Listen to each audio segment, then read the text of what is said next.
Praise the lord, హల్లెలూయా. దేవునికి స్తోత్రం. ఈ ఉదయ కాలంలో ప్రభు సన్నిధికి రావడము గొప్ప భాగ్యము. దేవునికి స్తోత్రం. Praise the lord, hallelujah. So మీరు కూడా అందరూ ఉదయ కాలంలో దైవ సమ్ముఖంలో ఎప్పుడెప్పుడు చేరాలన్న కుతూహలము, ఆరాటము, ఆపేక్ష ఉన్నదని నమ్ముచున్నాను.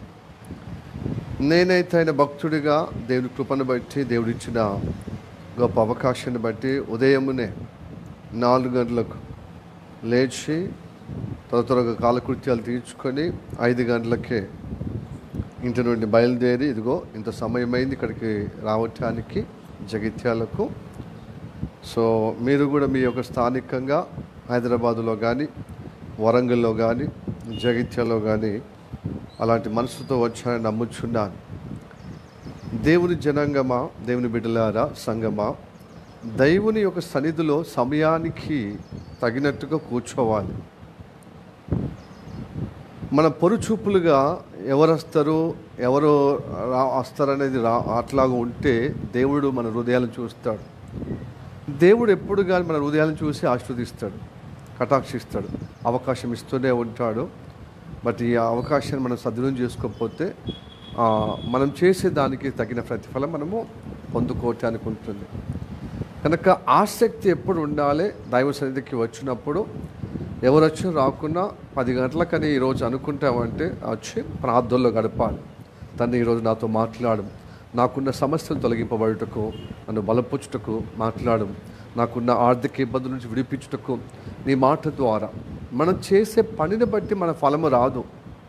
దేవుడి ఆశీర్వాదం వల్ల మనకు చిన్న పని అయినా అది పెద్దగా దీవించబడుతుంది. దేవుని మాట జీవం. దేవుని మాట సకల బ్రహ్మాండాన్ని సృష్టించింది కాబట్టి ఆయన మాట కోసం అపేక్షతో ముందుగా మనకు సిద్ధపడి ప్రార్థన చేసినప్పుడు పాస్టర్ ప్రయాణంలో అతనికి ప్రభువా నీ అభిషేకం ద్వారా మాకు రావాల్సిన వర్తమానం నన్ను సరిచేసే విధంగా, నన్ను ఉద్ధరించే విధంగా, నన్ను బలపరిచే విధంగా, నన్ను ఇంకా నీ కృపలో స్థిరపరిచే విధంగా ఈరోజు వాక్య పరిచయం జరగాలి. పరిశుద్ధాత్మ దేవుడా మా మధ్యలో ఉండి నడిపించుమని ఇలాంటి మనసు కలిగి చేస్తే భక్తి నిజమైన భక్తులండి. మిగతా వారందరూ ఆ భక్తికి విలువ ఉండదు, భక్తికి విలువ ఉండదు. కాబట్టి మనం ఎంత తినటానికి మనం సిద్ధపడతామో ఆ సిద్ధపడే మనసు ఎట్లుంటుందంటే ఈరోజు నేను తింటాను అని కాళ్ళు లెక్కలు కడుక్కొని సిద్ధంగా కూర్చుంటే ఈరోజు 4 బుక్కలు మనం తినేటప్పుడల్లా 4 బుక్కలు తింటాను ఎక్కువగా. ఎందుకంటే మనం తినాలని ఒక ఇంట్రెస్ట్, పండుకోవాలని ఒక ఇంట్రెస్ట్. సో అంతకంటే గొప్పగా అది నిర్జీవమైన విషయాలను బట్టే మనకు అంత ఆసక్తి ఉన్నప్పుడు మనకి పరలోకం చేర్చేది, నిత్య జీవం తీసుకొచ్చేది, దేవుడు ప్రాణం పెట్టింది మనము మంచిగా జీవంగా ఉండటానికి. కనుక ఈ జీవమైనటువంటి విలువ కార్యాలు, ఈ జీవం కలిగినటువంటి విలువైనటువంటి కార్యాలకు మనం అంత అపేక్ష ఉండాలి, శ్రద్ధ ఉండాలి. అప్పుడు దేవుడు తప్పక కటాక్షిస్తాడు. మనకు కావలసిన అన్ని సమయోచితంగా ఆయన చిత్తవృత్తి ప్రకారంగా, ఆయన చిత్త ప్రకారంగా మనకు ఆయన మహిమ చూపిస్తాడు. మనకు ఆయన సహాయం చేసి ఆయన మహిమ పొందుకుంటాడు. మనం ఇప్పుడు వాక్యము చూసుకుందాము. ప్రియ దేవులారా, అందరూ శ్రద్ధగా వరంగల్లో, హైదరాబాదులో, ఇక్కడ స్థానికంగా జగిత్యాల్లో కూడిన ప్రభు నామములో కూడిన వారందరూ, చేరిన వారందరికీ ప్రభు యేసు నామములో వందనాలు, నా నిండు వందనాలు తెలియజేస్తున్నా. ప్రైస్లో రండి. లూకా సువార్త 22వ అధ్యాయము 31, 32 వచనాలు మనం చదువుకుందాం.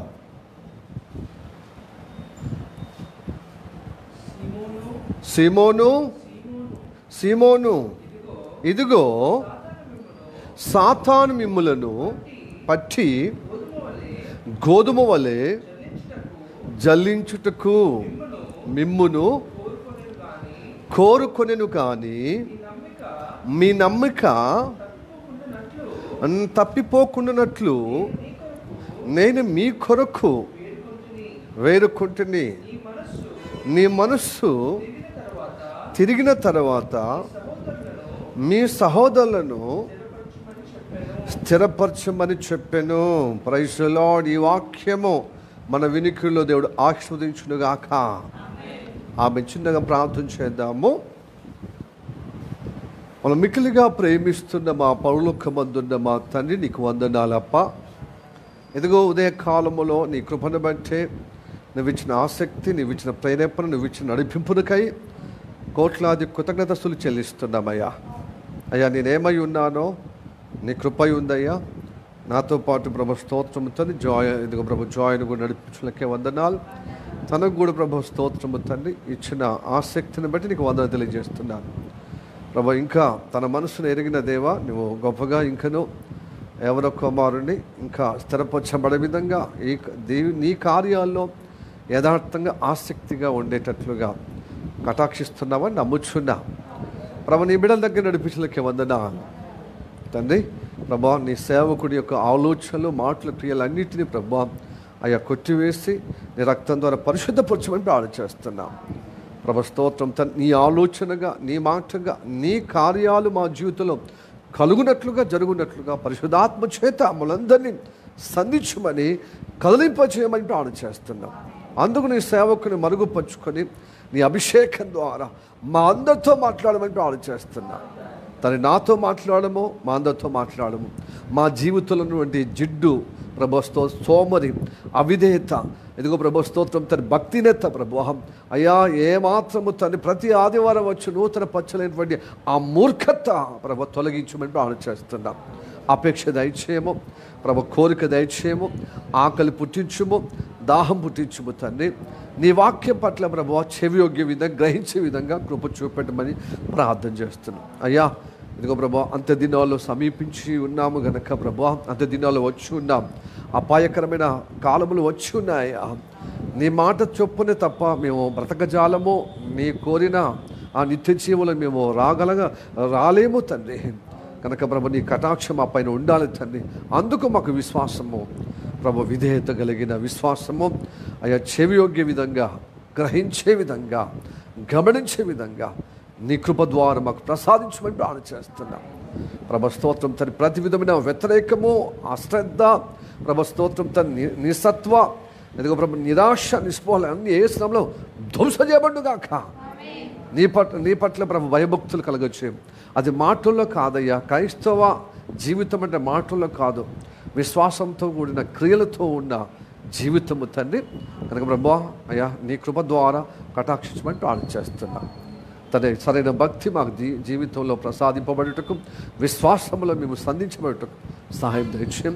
తప్పిపోకున్నట్లుగా సాతాను కుయుక్తులు, వారి తంత్రగుడితనము యావత్తు తండ్రి మాకు పరిశుద్ధాత్మ ద్వారా నీ సేవకుని మరుగుపరుచుకుని అందరితో మాట్లాడమని ప్రార్థన చేస్తున్నాం ప్రభా. నీ కృప నియంత్రముడుగాక. నాతో మాట్లాడుతున్నందుకు వందనాలు, మా అందరితో మాట్లాడుతున్నందుకు వందనాలని నీకు ఘనత మహిమలు ఆపాదిస్తే యేసయ్య నామములో అడిగి వేడుకుంటున్నాము పరమ తండ్రి. ఆమేన్, ఆమేన్, ఆమేన్. మంచి కూర్చుందా.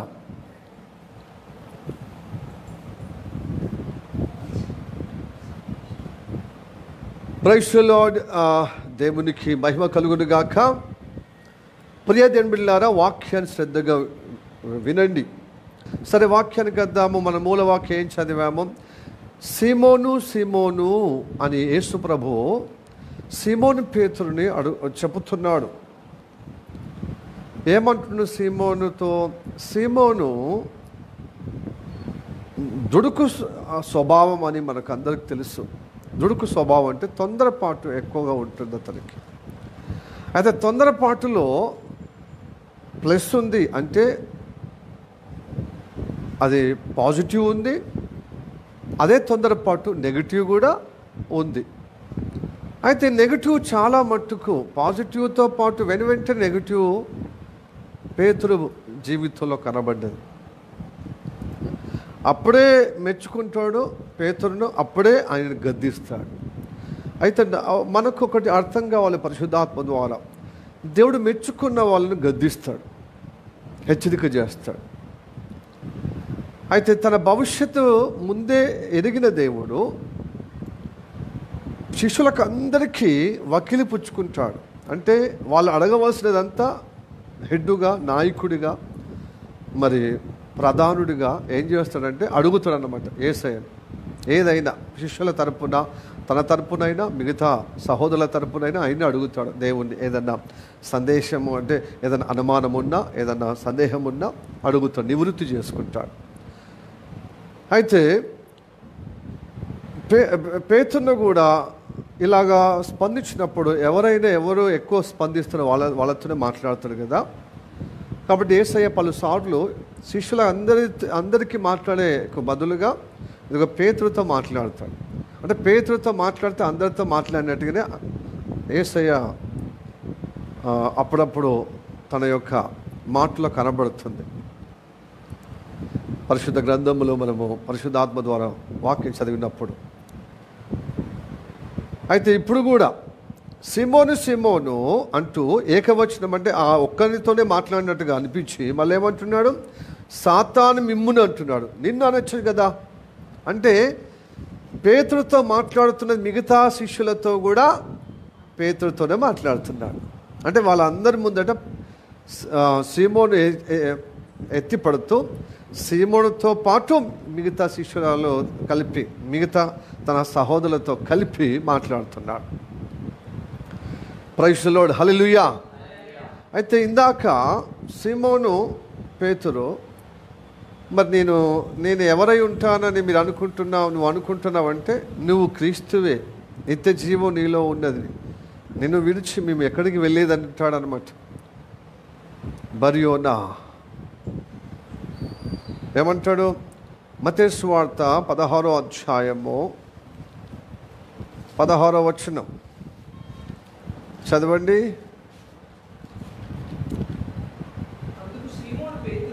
అందుకు సీమోను పేతురు యేసుప్రభు అడిగినప్పుడు, అందుకు సీమోను పేతురు నీవు నీ సజీవుడవైన దేవుని కుమారుడవని క్రీస్తువని చెప్పాను. అందుకు యేసు సీమోను బర్యోనా నీవు ధన్యుడవు, మా పరలోకమందున నా తండ్రి ఈ సంగతి నీకు బయలుపరిస్తేనే కానీ నరులు ఎవరు బయలుపరచలేదు, తెలియజేయలేదు. దేవుడే నీకు తెలియజేస్తున్నాడు, దేవుడు నీకు బయలుపరిచి ఉన్నాడు. కాబట్టి దేవుని ఆత్మ చేత దైవ అనుగ్రహం చేత నువ్వు చెప్పగలుగుతున్నావు, నేను క్రీస్తునని, నిత్య జీవము నాలో ఉందని నువ్వు చెప్పగలుగుతున్నావు. ప్రైజ్ ది లార్డ్, హల్లెలూయా. ఇలాగా అతని పట్ల అతడు గ్రహించిన పట్ల అతన్ని బలపరుస్తూ అతన్ని ధన్యతగా ఆస్వాదిస్తూ ఉన్న క్రమంలో మళ్ళీ ఒకటి అంటాడనమాట. ఏమంటాడంటే, యేసయ్య ఇలా మాట్లాడుతూ నా సమయము ఆసన్నమైంది, నేను పాపాత్ములతో నేను పట్టుబడతాను, వారు నన్ను హింసించి నన్ను గాయపరిచి నన్ను చంపి నేను 3 రోజుల్లో తిరిగి లేస్తాను. నేను పాపాత్ముల ద్వారా నేను పట్టుబడి అధికారులకు ఇవ్వబడి, మరి పాపాత్ములు అధికారులు కలిసి నన్ను హింసిస్తారు, నన్ను చంపుతారు. అయినప్పటికీ నేను మరణం నన్ను బంధించకుండా నేను మరణం గెలిచి సజీవుడిగా ఉంటాను. ఇలాంటి విషయాలు చెప్పినప్పుడు శిష్యులేమో ఒకరు చూస్తే వెంటనే పేతురు అంటాడు, సీమోను పేతురు, నేనున్నంత వరకు నీకు అలా కానివ్వనయ్యా. అప్పుడు అంటాడనమాట పేతురుతో, సాతానా నా వెనుకకు తిరుగు. అప్పుడు గతుకుమనమాట, ఇప్పుడే కదా నన్ను ధన్యుడని చెప్పాడు బర్యోనా, సిమోను, పేతురు, నువ్వు ధన్యుడవయ్యా, ఎందుకంటే దేవుడే నీకు బయలుపరిచాడు అని చెప్పిన ఆ గొప్ప దీవెన పొందుకున్నటువంటి పేతురు వెంటనే, ఎందుకంటే ఆయన ఆత్మీయ విషయంతో పాటు భౌతికంగా కూడా కన్సిడర్ చేస్తాడు. అంటే యేసయ్య అంత హింసించినప్పుడు నేను ఓర్వజాలను కదా, నేను నా ప్రేమ కలిగిన వ్యక్తి, నా హితుగోని వ్యక్తి, నా స్నేహితుడు, నా గొప్ప రక్షకుడు, నిత్య జీవం ఇచ్చేటువంటి క్రీస్తును అలా హింసిస్తే నేను ఎలా ఒప్పుకుంటాను? నేను నా గొంతులో ప్రాణం ఉన్న అంతవరకు నేను అలా కానివ్వను అని చెప్పేది అది లోకరీతిగా అది సబబే, కానీ దేవుడు లోక రీతిగా రాలే. ఎట్లా వచ్చిండు? మానవులు యావత్తు లోకరీతిగా జీవిస్తూ ఈ శరీర సంబంధమైన ప్రేమలో, అనుబంధంలో, ఎమోషన్లో ఉన్న వారిని ఆత్మీయ ప్రేమలోనికి, ఆత్మీయ ఎమోషన్లోనికి, ఆత్మీయ స్వభావంలోనికి తీసుకురావటానికే నచ్చింది కదా. ఎందుకంటే శరీరం నశించిపోయేది, కానీ శరీర ప్రేమ, కానీ ఆత్మ ప్రేమ నిత్య జీవము కలిగించేది కదా, నిత్యత్వం నడిపించేది కదా. కాబట్టి దేవుని యొక్క సంగతులు నువ్వు ఎరగవా? మనుషుల యొక్క సంగతిని నువ్వు లక్ష్యం ఉంచుతావా అని ఆయన గద్దిస్తాడు. సాతాను, ఏకంగా సాతానే అన్నాడు. కాబట్టి సాతానని పిలిపించుకున్నటువంటి పేతురు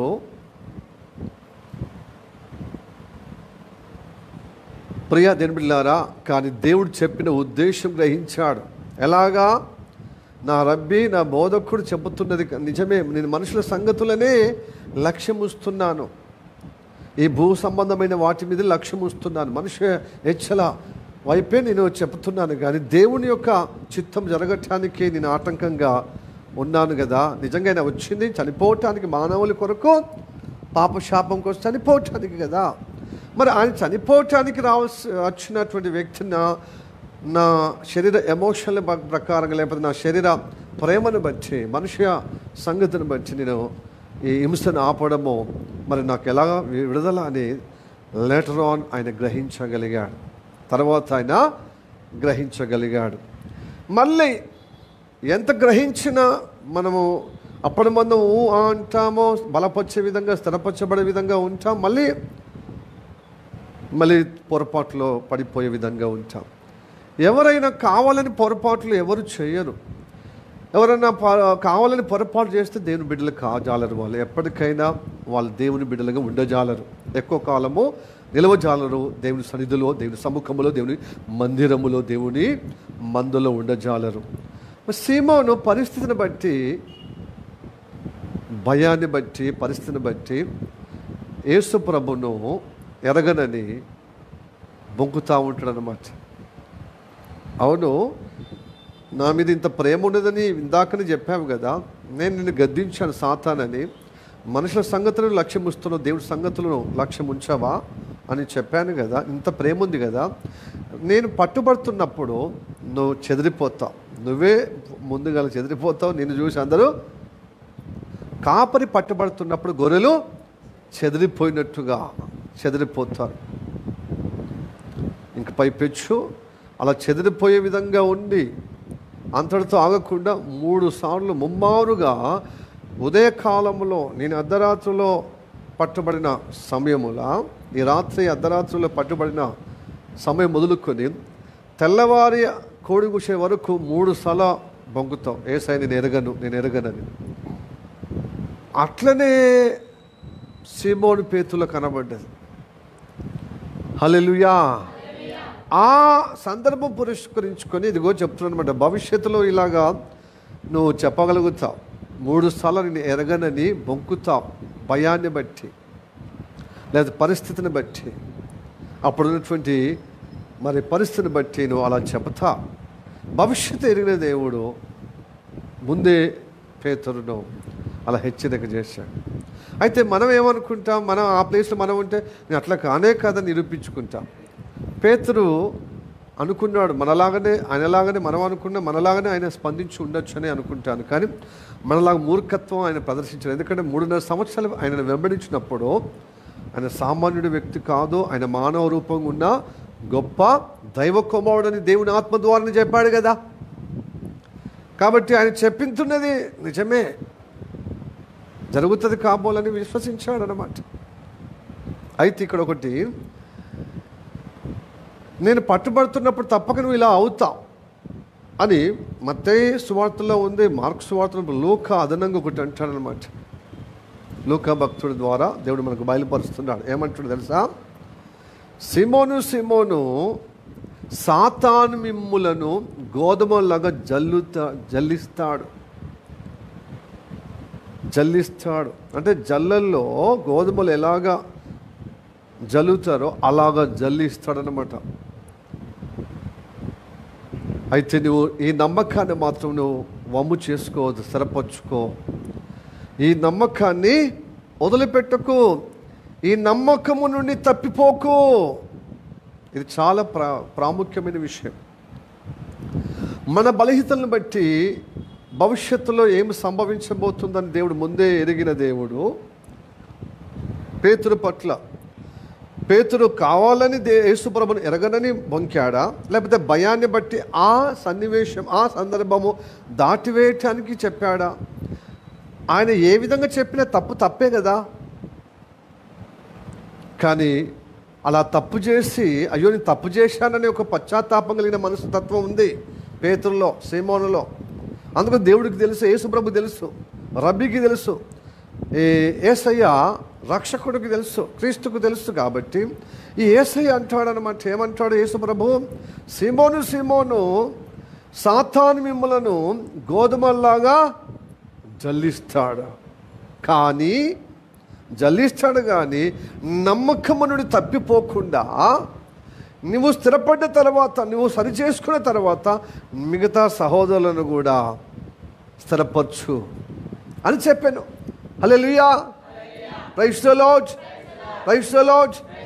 ప్రియా దేవుని బిడ్డలారా, సాతాను మన బలహీనతలు ఎరుగును. కాబట్టి వాడు ఎప్పుడు కానీ మనల్ని గోధుమల వల్ల జల్లుతాడన్నమాట. మనల్ని అంటే దేవుడి సన్నిధి నుంచి కారిపోవటానికి, రాలిపోవటానికి వాడు మన బలహీనతలను చూసి వాడు అడ్వాంటేజ్ తీసుకొని మన పొరపాట్లు, మనము దేవుడి వాక్యానికి భిన్నంగా ఉన్న ఆలోచన, మాటలు, క్రియల వల్ల వాడు జల్లల్లో గోధుమలను గాలిస్తాడనమాట, జల్లినట్టుగా చేస్తాడనమాట. అప్పుడు కారిపోతే, జల్లర్లకి వెళ్ళి కింద కారిపోతే ఇక దుష్టుడికి మంచి అవకాశం ఉంది. వాడు అధికారం మన మీద చెలాయిస్తాడు, నిత్య నాశనం తీసుకుపోవటానికి. మనల్ని ఘోరమైన దుఃఖములో, అవమానంలో, నిందల్లో, దాని పర్యావసనం ఏంటిది? నరక కోపంలో, నాశనములో పోతాం. ప్రైజ్ ది లార్డ్, హల్లెలూయా. నాశనంలో పోయేది అంత ఈజీ కాదండి. అంటే నాశనంలో అంటే కొంతమంది అంటారు మూర్ఖంగా, పాతాళం పోతామంటే పోతా, అదేమన్నా అది అత్తగారి ఇల్లు అనుకుంటున్నా, అటు పోయి మళ్ళీ వద్దామని పోతే రామండి. అంత ఈజీ కాదు. అంటే ఈజీ అంటే అసలు ఈజీ కాదు, అంత ఈజీ కాదు. ఈజీ అసలు మనం ఒక్కసారి మనం ఈ జల్లర్లకి వెళ్ళి మనం కారిపోతే, గోధుమల కాకుండా పొట్టులాగా మనం రాలిపోతే పాతాళంలో పోతామని.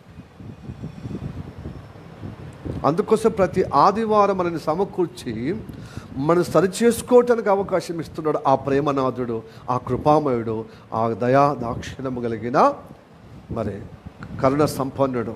కాబట్టి ఇది మనము అలుసుగా తీసుకోవద్దు, ఇది గ్రాంట్గా తీసుకోవద్దు. అరే ఇది మనం ఏది చేసినా దేవుడు క్షమిస్తలే అని ఒక ఏమరపాటు తీసుకోవద్దు, అశ్రద్ధగా తీసుకోవద్దు. అరే పొరపాటు జరిగింది కానీ దేవుడు నాకు సరి చేసుకోవటానికి, చక్కదిద్దుకోవటానికి దేవుడు ఆదివారం నాకు ఇస్తున్నాడు, చూడు ఎంత గొప్ప దేవుడు. నా మానన మనం నువ్వు వెళ్ళనవో అని వదిలిపెట్టే దేవుడు కాదు, నన్ను లక్ష్యం ఉంచే దేవుడు, నన్ను ప్రేమించే విధంగా నన్ను ప్రేమిస్తున్నాడు, విడవక ప్రేమిస్తున్నాడు.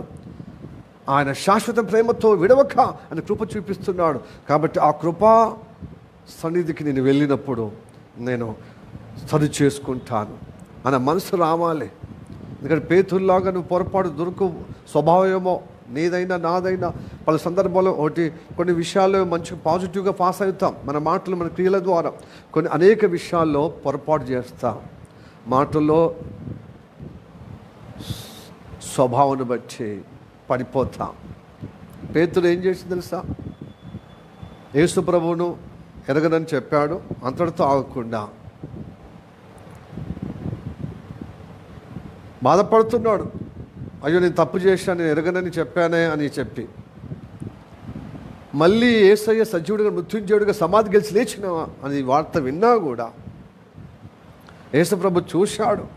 ఒక రూములో యూదులకు భయపడి ఆ ఉదయకాలము యేసుప్రభు సమాధి గెలిచి లేచిందని మగ్దలి మరియ ద్వారా విన్నా, మన శిష్యులు ప్రేమించిన యోహాను భక్తుడి ద్వారా, ఆ మగ్దలి మరియ ద్వారా పేతురు విన్నాడు, మిగతా శిష్యుల విన్నారు.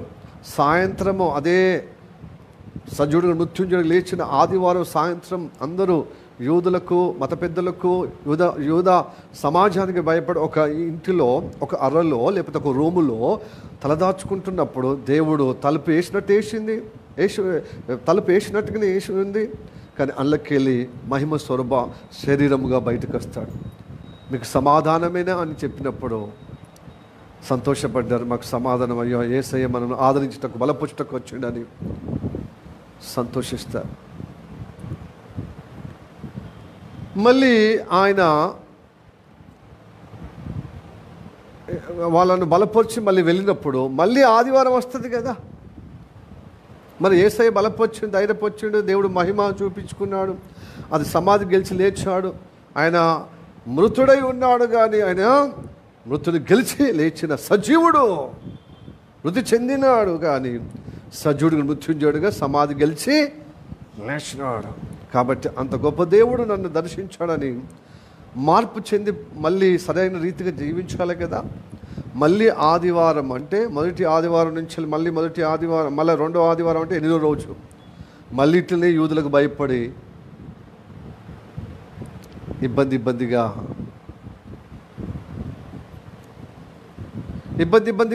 మొగ్గుతున్నారు. అలానే మళ్ళీ అప్పుడు తన మహిమ చూపించాడు. ఆ మహిమ శరీరం ద్వారా బలహీనతలు ఉన్న వాళ్ళను, వాళ్ళ యొక్క అనుమానము, వాళ్ళ యొక్క మన సందేహాన్ని నివృత్తి చేసుకుని, ఇదిగో నేను దయ్యముగా భూతముగా నేను మీ రబ్బీనే, మీ బోధకుడినే, మీ యేసుక్రీస్తునని ఆయన మహిమ చూపించుకున్నాడు. ఇలా చూపించుకున్నప్పుడు మళ్ళీ బలపరచబడే విధంగా ఉంటారు. మళ్ళీ యథావిధిగా తదగా మళ్ళీ కొనసాగించబడే విధంగా ఉంటారు. తుదకు ఏం చేసిండు పేతురన్న, పెద్దన్న, శిష్య బృందానికి అంత పెద్ద నాయకుల లక్షణాలుగా కొన్ని దుడుకు స్వభావం కలిగిన వ్యక్తి ఏం చేసిండంటే, ఇదంతా కాదు, ఇక ఇప్పుడు నాకు కొంచెము దేవుడు చెప్పింది చేయటానికి నాకు ఇష్టమే, కానీ పరిస్థితి ఏమో అంతా భయంగా ఆందోళనకరంగా, యూదులు ఏడా దొరకబట్టి కొడతారనే భయంతో ఉంది. ఇప్పుడు యేసయ్య లేడు, బోధకుడు మనకు ఎప్పటికీ శరీరధారిగా ఉన్న లాగున మనతో ఉంటేనే మనకు కొంచెము ఆయనను బట్టి మనకు ధైర్యం వచ్చేది. ఇప్పుడు ఆయన లేడు కాబట్టి ఇక నేనైతే మాత్రము గలిలయ సముద్రం వెళ్ళి నేను మళ్ళీ చేపలు పట్టడానికి పోతాను. మరి నువ్వే పోతున్నావు, అన్నీ నువ్వే ముందు పడి అన్నీ మాట్లాడేవాడివి, చేసేవాడివి, నువ్వే పోతే మేము రామా అన్నా అని చెప్పి వాళ్ళు కూడా చెరొక వల తీసుకొని వస్తున్నారు. అలాగ జరుగుతుందని ముందే తెలుసు యేసు ప్రభువుకు. అందుకోసం సీమోను అంటే నేను ఏ స్థితి నుంచి మీరు రక్షణ తీసుకొచ్చాను, రక్షణలోనికి మళ్ళీ పాత స్థితిలోనికే పోతారు. దేవుడు అప్పచెప్పిన బాధ్యతగా ఆ కార్యం నిలబడలేరు. కాబట్టి నువ్వు నిలబడలేదు, ప్లస్ నిన్ను బట్టి కూడా నీతో ఉన్న సహోదరులు, శిష్యులు ఉన్నారే, మిగతా సహోదరులు వాళ్ళను కూడా తప్పిపోతారు. కాబట్టి నీవు నమ్మకము నుండి తప్పిపోకుండా నువ్వేం చేయ తెలుసా, సాతాను మిమ్మలను గోధుమల వల్ల జల్లుతున్నాడు. కాబట్టి నీవు నమ్మకము తప్పిపోకున్నట్లుగా నేను పరలోకమందున్న ఆ తండ్రి కుడిపార్శ్వలో ప్రార్థన చేస్తున్నాను. నువ్వు బలపడాలని, నువ్వు తప్పిపోవద్దని, నువ్వు స్థిరపరచబడాలని. హల్లెలూయా, ప్రైజ్ ది లార్డ్. దేవుడు మనల్ని తప్పిపోకుండా దేవుని యొక్క అంటే పరలోకమందున దేవుని యొక్క కుడిపార్శ్వములో దైవ కుమారుడు అనగా మన రక్షకుడు, మన ప్రియ రక్షకుడైన యేసుక్రీస్తు, మన దేవుడైన మన తండ్రి దేవుని యొక్క కుడిపార్శ్వంలో ఉండి మన కోసం ప్రార్థన చేస్తున్నాడు. నీవు తప్పిపోతున్నావేమో అని. ఎందుకంటే మన స్వభావము ఎనక పేతురుతో అన్నట్టుగా మనతో అందరితో అంటున్నాడు, మీరు తప్పిపోయే విధంగా ఉన్నారు నమ్మకం నుండి. కాబట్టి సాతాను జల్లుతున్నాడు గోధుమల వల్ల జల్లడతో. కాబట్టి మీ నమ్మకమును తప్పిపోకున్నట్లుగా నేను ప్రార్థన చేస్తున్నాను. ఈ ప్రార్థన చేసే అనుగ్రహం ఎవరికి ప్రాప్తించబడి తెలుసా? అందరికీ కాదండోయ్. పేతుల్లాగా పశ్చాత్తాపడే విధంగా, అయ్యో నిజంగా ఆ రోజంతా ఏం చేశాను, రాత్రంతా చేపలు పడితే ఒక చేపని దొరికిందా, నాకు వేరుగా మీరు ఫలించారనేది అక్షరాల నెరవేర్పుగా ఏమి అతడికి మిగతా శిష్య బృందానికి సహోదరులకు అందరూ నిరాశ నిస్పృహ, నిద్ర లేదు, తిండి లేదు, అలసత్వ నిరాశతో ఉన్నప్పుడు దేవుడు మళ్ళీ ఉదయకాలం సూర్యోదయంలో మళ్ళీ యేసయ్య ప్రత్యక్షమై వారిని బలపరిచాడు. వాళ్ళకు తిండి ఇచ్చి వాళ్ళకు బుద్ధి చెప్పాడు. వాళ్ళను ముఖ్యంగా పేతురును బుద్ధి చెప్పాడు అన్నమాట. పేతురును మందలించాడు, నన్ను ప్రేమిస్తున్నావు పేతురని. కాబట్టి ప్రియ దేవుని బిడ్డలారా, దేవుని మీద ప్రేమ ఉన్నది అని మనం అంటాం. పేతురు కూడా చెప్పాడు. అసలు ఇంకా ఆయనకి ఇంకా ఎంత ఓపిక చూడు. యేసయ్య 3 సార్లు ఓపికతో చెప్తే 3వసారి సహనము కోల్పోయే విధంగా వ్యసనం అయిపోయి, నీకు తెలుసు కదా ప్రభు అని ఎంత అంటే, ప్రేమ అంటే నోటితో ఉన్నదా ప్రేమ? పేతుల్లాగానే ఇప్పుడు కూడా మనం అసహనం కోల్పోతాం అనమాట. ఎందుకు ఊకే పాస్టర్ అంటాడు, యేసయ్య మీద నాకు ప్రేమ లేదా? ప్రేమ లేదు, ప్రేమిస్తున్నావు దేవుని, ప్రేమిస్తున్నావు దేవుని అంటే ప్రేమ లేదే నేను ఆయనకు పాట పాడుతున్నాను, ప్రేమ లేదే వాక్యం వింటున్నాను, ప్రేమ లేదే అంటే ప్రేమ ఉన్నదనేది నీ నోటితో చెబుతున్నావు, కానీ క్రియలు మాత్రం ప్రేమ ఉన్నది ఎలా రుజువు చేయబడుతుంది? సహోదరుడు సహోదరి, ప్రేమ అనేది క్రియల రూపం కనబడింది. ప్రేమ కాదండి. నోటితో చెప్పేది ప్రేమ కాదు. ప్రశ్నలో ఉంటుంది, కానీ గిన్నిసార్లు అవకాశాలు ఇచ్చినా కూడా నువ్వు ఇంకా నేను ప్రేమిస్తున్నానని ఇంకా భ్రమలో ఉంటున్నావు. ఎందుకు? ప్రేమిస్తే దేవుడు చెప్పినట్టుగా చేయాలి. ప్రేమిస్తే దేవుడు చూపించిన మార్గంలో నడిపించబడాలి. దేవుడు చెప్పినట్టుగా జీవించాలి. దేవుడు మాట్లాడుతున్న మాట ప్రకారంగా మన జీవితాన్ని కట్టుకోవాలి. మరి దేవుని ప్రేమిస్తున్నానని చెప్పి మనకు తోచిన విధంగా, మనకు అనుకూలంగా పరిస్థితిని బట్టి మనం చెదిరిపోతున్న తత్వం అయితే దేవుని ఎలా ప్రేమించినట్టు? కాబట్టి దేవుణ్ణి ప్రేమించేది అనేది దేవుని వాక్యానికి లోబడడం. ప్రైజ్ ది లార్డ్, హల్లెలూయా. దేవునికి లోబడడం అన్నమాట, దేవుడు చెప్పినట్టు చేయడం అన్నమాట. కాబట్టి నీ కోసం ప్రార్థన చేస్తాను. నీకు మనసుగా తిరిగినప్పుడు, మనసుకు వచ్చినప్పుడు, అయ్యో నేను దేవుని దగ్గర, అయ్యో నేను దేవుని మాట వినలేకుంటున్నాను, దేవుని మాట, దేవుని ప్రణాళిక నుండి, దేవుని నడిపింపు నుండి నేను కూడి అడుములకు తొలగిపోయానని నీకు మనసు కలుగుతున్నప్పుడు, నీకు అపరాధం కలుగుతున్నప్పుడు, నీకు భయం కలుగుతున్నప్పుడు, నిజంగా అని నువ్వు సమ్మతించినప్పుడు దేవుడు ప్రార్థన చేస్తున్నాడు కదా, యేసయ్య నీ కోసం, మన కోసం, అందరి కోసము, రక్షణ పొందిన ప్రతి ఒక్కరి కోసము, ఆ రక్షణ పొందిన వారికి పశ్చాత్తాపం కలిగిన మనసు ఉంది. అయ్యో నేను తప్పిపోతున్నానే అని ఎవరైతే గాబరం ఉందో, హృదయంలో భారం ఉందో, బరువెక్కుతుందో, ఆ పాప భీతితో, ఆ వేదనతో వాళ్ళను దేవుడు కటాక్షిస్తాడు. ఆ ప్రార్థన వారికి సహాయకంగా ఉంటుంది. ఆ ప్రార్థన వాళ్ళకు ఆశీర్వకరంగా ప్రాప్తించబడుతుంది. ఆ ప్రార్థన వారికి బలపరుస్తుంది. ఆ ప్రార్థన వాళ్ళకు రక్షణ కలిగిస్తుంది. హల్లెలూయా చెప్పండి, హల్లెలూయా. Praise the Lord, praise the lord, హల్లెలూయా. హెబ్రీయులకు రాసిన పత్రిక 7వ అధ్యాయం 25వ వచనం చూడండి. యేసయ్య తండ్రి కుడిపార్శ్వంలో నేను కూర్చొని మీ కొరకు, అందరి కొరకు ప్రార్థన చేస్తున్నాను, నా దగ్గరకు వచ్చే వారికి రక్షణ కలుగునట్లుగా ప్రార్థన చేస్తున్నానని చెప్తున్నాడు. చదవండి ఒకరు. ఈయన తన ద్వారా దేవుని యొద్దకు వచ్చు వారి పక్షమున విజ్ఞాపన చేయుటకు నిరంతరము జీవించుచున్నాడు గనక వారిని సంపూర్ణంగా రక్షించుటకు శక్తివంతుడై ఉన్నాడు. హల్లెలూయా. చూడండి, సంపూర్ణంగా రక్షించుటకు శక్తివంతుడై ఉన్నాడు. దేవుని పక్షంగా నిలబడే మనసు, దేవుని మాటను, అయ్యో దేవుని నడిపింపుకు నేను అగాధమైపోతున్నానే అని నేను హృదయంలో నొచ్చుకునే తత్వం ఉందే, ఆ తత్వం ఉన్న వారికి యేసయ్య తండ్రి కుడిపార్శ్వంలో కూర్చున్న ఆయన కూర్చొని విజ్ఞాపన చేస్తున్న ఆ విజ్ఞాపన ప్రార్థన నీకు ఆశీర్వకరంగా సంపూర్ణ రక్షణ కలుగునట్లుగా నీకు కలుగుతుంది. హల్లెలూయా. Praise the Lord, praise the Lord. అందరికీ కాదు సుమా. నీకు ఇలాంటి పశ్చాత్తాప మనసు లేకపోతే, పాపభీతులు లేకపోతే, అయ్యో నేను చేసేది సరైన రీతి కాదు, ఆలోచన సరిలో నేను తప్పిపోతున్నాను, మాటలో తప్పిపోతున్నాను, క్రియల్లో తప్పిపోతున్నాను అయ్యా, కానీ నీ మీద గుండె నిండా ప్రేమ ఉంది తండ్రి, నువ్వంటే నాకు గొప్ప భక్తి, భయము, తండ్రి విశ్వాసము, కానీ నా బలహీనతలు బట్టి, పరిస్థితులను బట్టి నేను ఇలా అయిపోతున్నానని ఎవరైతే వాపోతారో తప్పక దేవుడు కటాక్షిస్తాడు. సరిగా నేను బైబిల్ చదవలేకపోతున్నాను, సరిగా ప్రార్థన చేయలేకపోతున్నాను, సువార్త చెప్పలేకపోతున్నాను, ఇదిగో నేను ఉపవాస ప్రార్థన చేయలేకపోతున్నాను, ఇదిగో పరిశుద్ధులతో సరైన సహవాసం చేయలేకపోతున్నాను, నా బలహీనతను బట్టి, నా సోమరితనాన్ని బట్టి, నా అజాగ్రత్తను బట్టి, నాలో ఉన్న మూర్ఖతను బట్టి, అలాగనే బంధుప్రీతిని బట్టి, ఇదిగో రక్త సంబంధుల యొక్క ప్రోద్బలాన్ని బట్టి, నా భాగస్వామిని బట్టి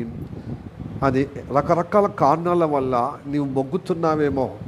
అలాంటి సమయంలో కూడా నీ హృదయంలో ఆ అపరాధ భావం నీకు తొలిపిస్తే నిజంగా నీలాంటి వాడిని దేవుడు అక్కడ రక్షితకు, సంపూర్ణ రక్షణ ఇవ్వటకు ప్రార్థన చేస్తున్నాడు. హల్లెలూయా.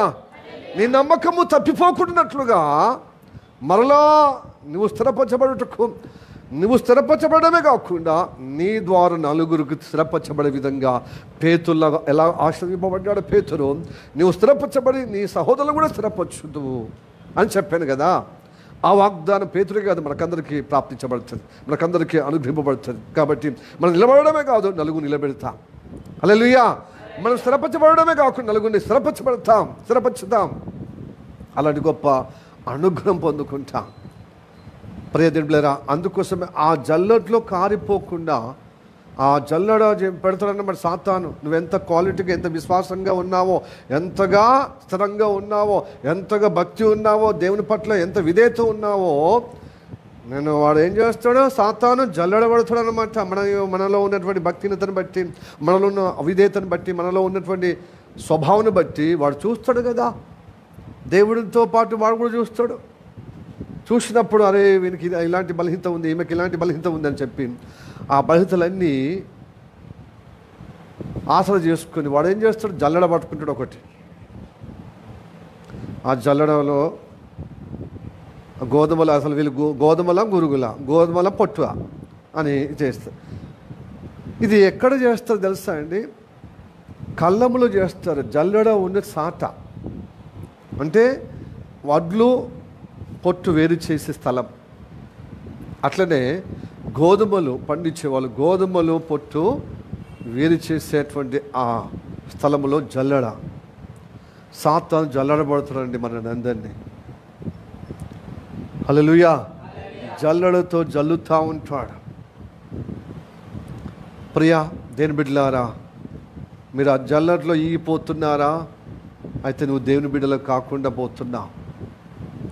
ఈగిపోయే ప్రమాదంలో ఉంటున్నావా? అయితే నువ్వు ఈగిపోయేటువంటి పరిస్థితిలో ఉన్నది. కానీ దేవా, నీ మీద ప్రేమ, నీ మీద భక్తి, నా కోసం నిత్య జీవము ఇవ్వటకు నా కోసం ప్రాణం పెట్టావయ్యా, నీవుగాక ఇంకే ఎక్కడ రక్షణ, నిత్య జీవం ఎక్కడ అని పేతుల్లాగా మరి ఒకప్పుడు ప్రారంభంలో విశ్వాసం ఉండి పరిస్థితుల ప్రభావాన్ని బట్టి నువ్వు వెనుకపోతున్నావేమో, బలహీనం అయిపోతున్నావేమో. అయినప్పటికీ నా దేవుడు నాకున్నాడు. కానీ ఆయన మాటగా, ఆయన నడిపింపులో నేను తప్పిపోతున్నాను. కానీ నేను తప్పిపోయినా, నేను మంచిగా ఉన్నా, ఆయనే నాకు రక్షకుడు, ఆయనే నాకు గొప్ప మరి విమోచకుడు. నువ్వు నిలకడగా నమ్మకం కలిగి ఉంటే తప్పక నిన్ను కాపాడుతుంది దేవుడు. హల్లెలూయా. Praise the lord. హల్లెలూయా. మనం సహజంగా మనం తప్పు చేయడము, పొరపాటు చేయడం సహజమండి, సాధారణమే.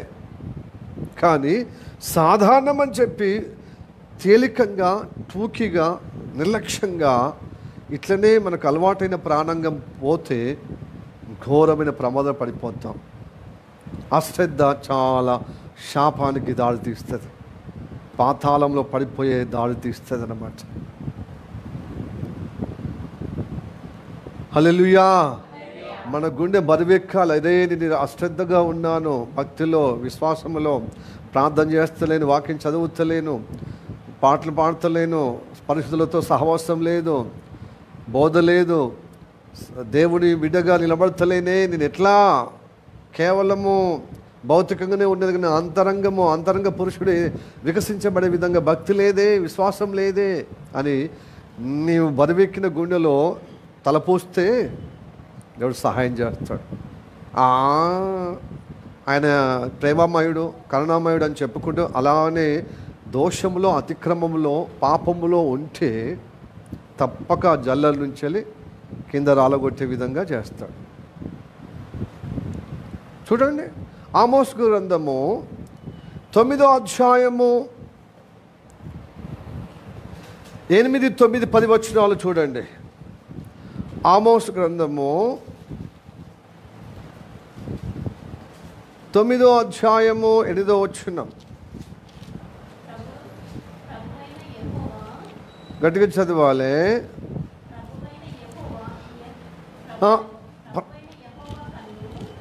ప్రభు అయిన యెహోవా కన్ను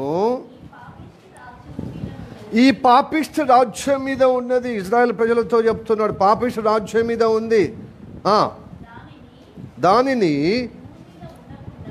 భూమి మీద ఉండకుండా, అదిగో పాపాత్ములను దేవుడు నాశనం చేస్తాడు. అసలు పాపినంటే ప్రేమించేవాడు. అందుకోసమో మనిషి యేసయ్య పాపలు అంటే ప్రేమిస్తాడు, పాపాన్ని ద్వేషిస్తాడు. కానీ ఆ ద్వేషించే తత్వాన్ని బట్టే కదా ఆ పాపాన్ని దహించి వేయటకు, మనలో ఆ పాపం తొలగించడానికి ఆయన లోకానికి శరీరధారిగా అవతరించి మన కోసం ప్రాణం పెట్టి, ఆ పాపానికున్న బలం మరణం కదా, ఆ మరణమైన బలాన్ని జయించి గెలిచాడు. మరి నువ్వు ఆ పాపం నుండి విడుదల పొందటానికి నీ మనసు లేదు కాబట్టి ఆ పాపంతోనే నువ్వు జీవించినప్పుడు నువ్వు విడుస్తలేవు, నువ్వు పాపాన్ని విడుస్తలేవు. కాబట్టి ఆ పాపాత్ములను నాశనం చేస్తా అంటున్నాడు. విడవాలని మనసున్న వారికి కటాక్షిస్తాడు కదా. ఈ పాపాన్ని నా నుండి దూరం కావాలి, దేవుని మాటగా జీవించాలి నా జీవితం. అవిధేయత కలిగిన, ఇదిగో ఆయన మాట అంటే లక్ష్యం లేకుండా, ఆయనందు భయభక్తులు లేనటువంటి జీవితము, ఎట్లా పడితే అట్లా మనసుకు ఎట్లా తోస్తే అట్లా మాట్లాడడం, ప్రవర్తించడం, మరి నడవడము, అది పరిపాటు అవుతుందన్నమాట. ఎన్ని సంవత్సరాలు గడిచినా దాని నుంచి విడుదల మనం పొందుకోలేనటువంటి దుస్థితిలో ఉన్నప్పుడు దేవుడు తప్పక నాశనంకు ఆ ప్రతిఫలం అనుగ్రహిస్తాడు. ప్రైజ్ ది లార్డ్, హల్లెలూయా. చదవండి.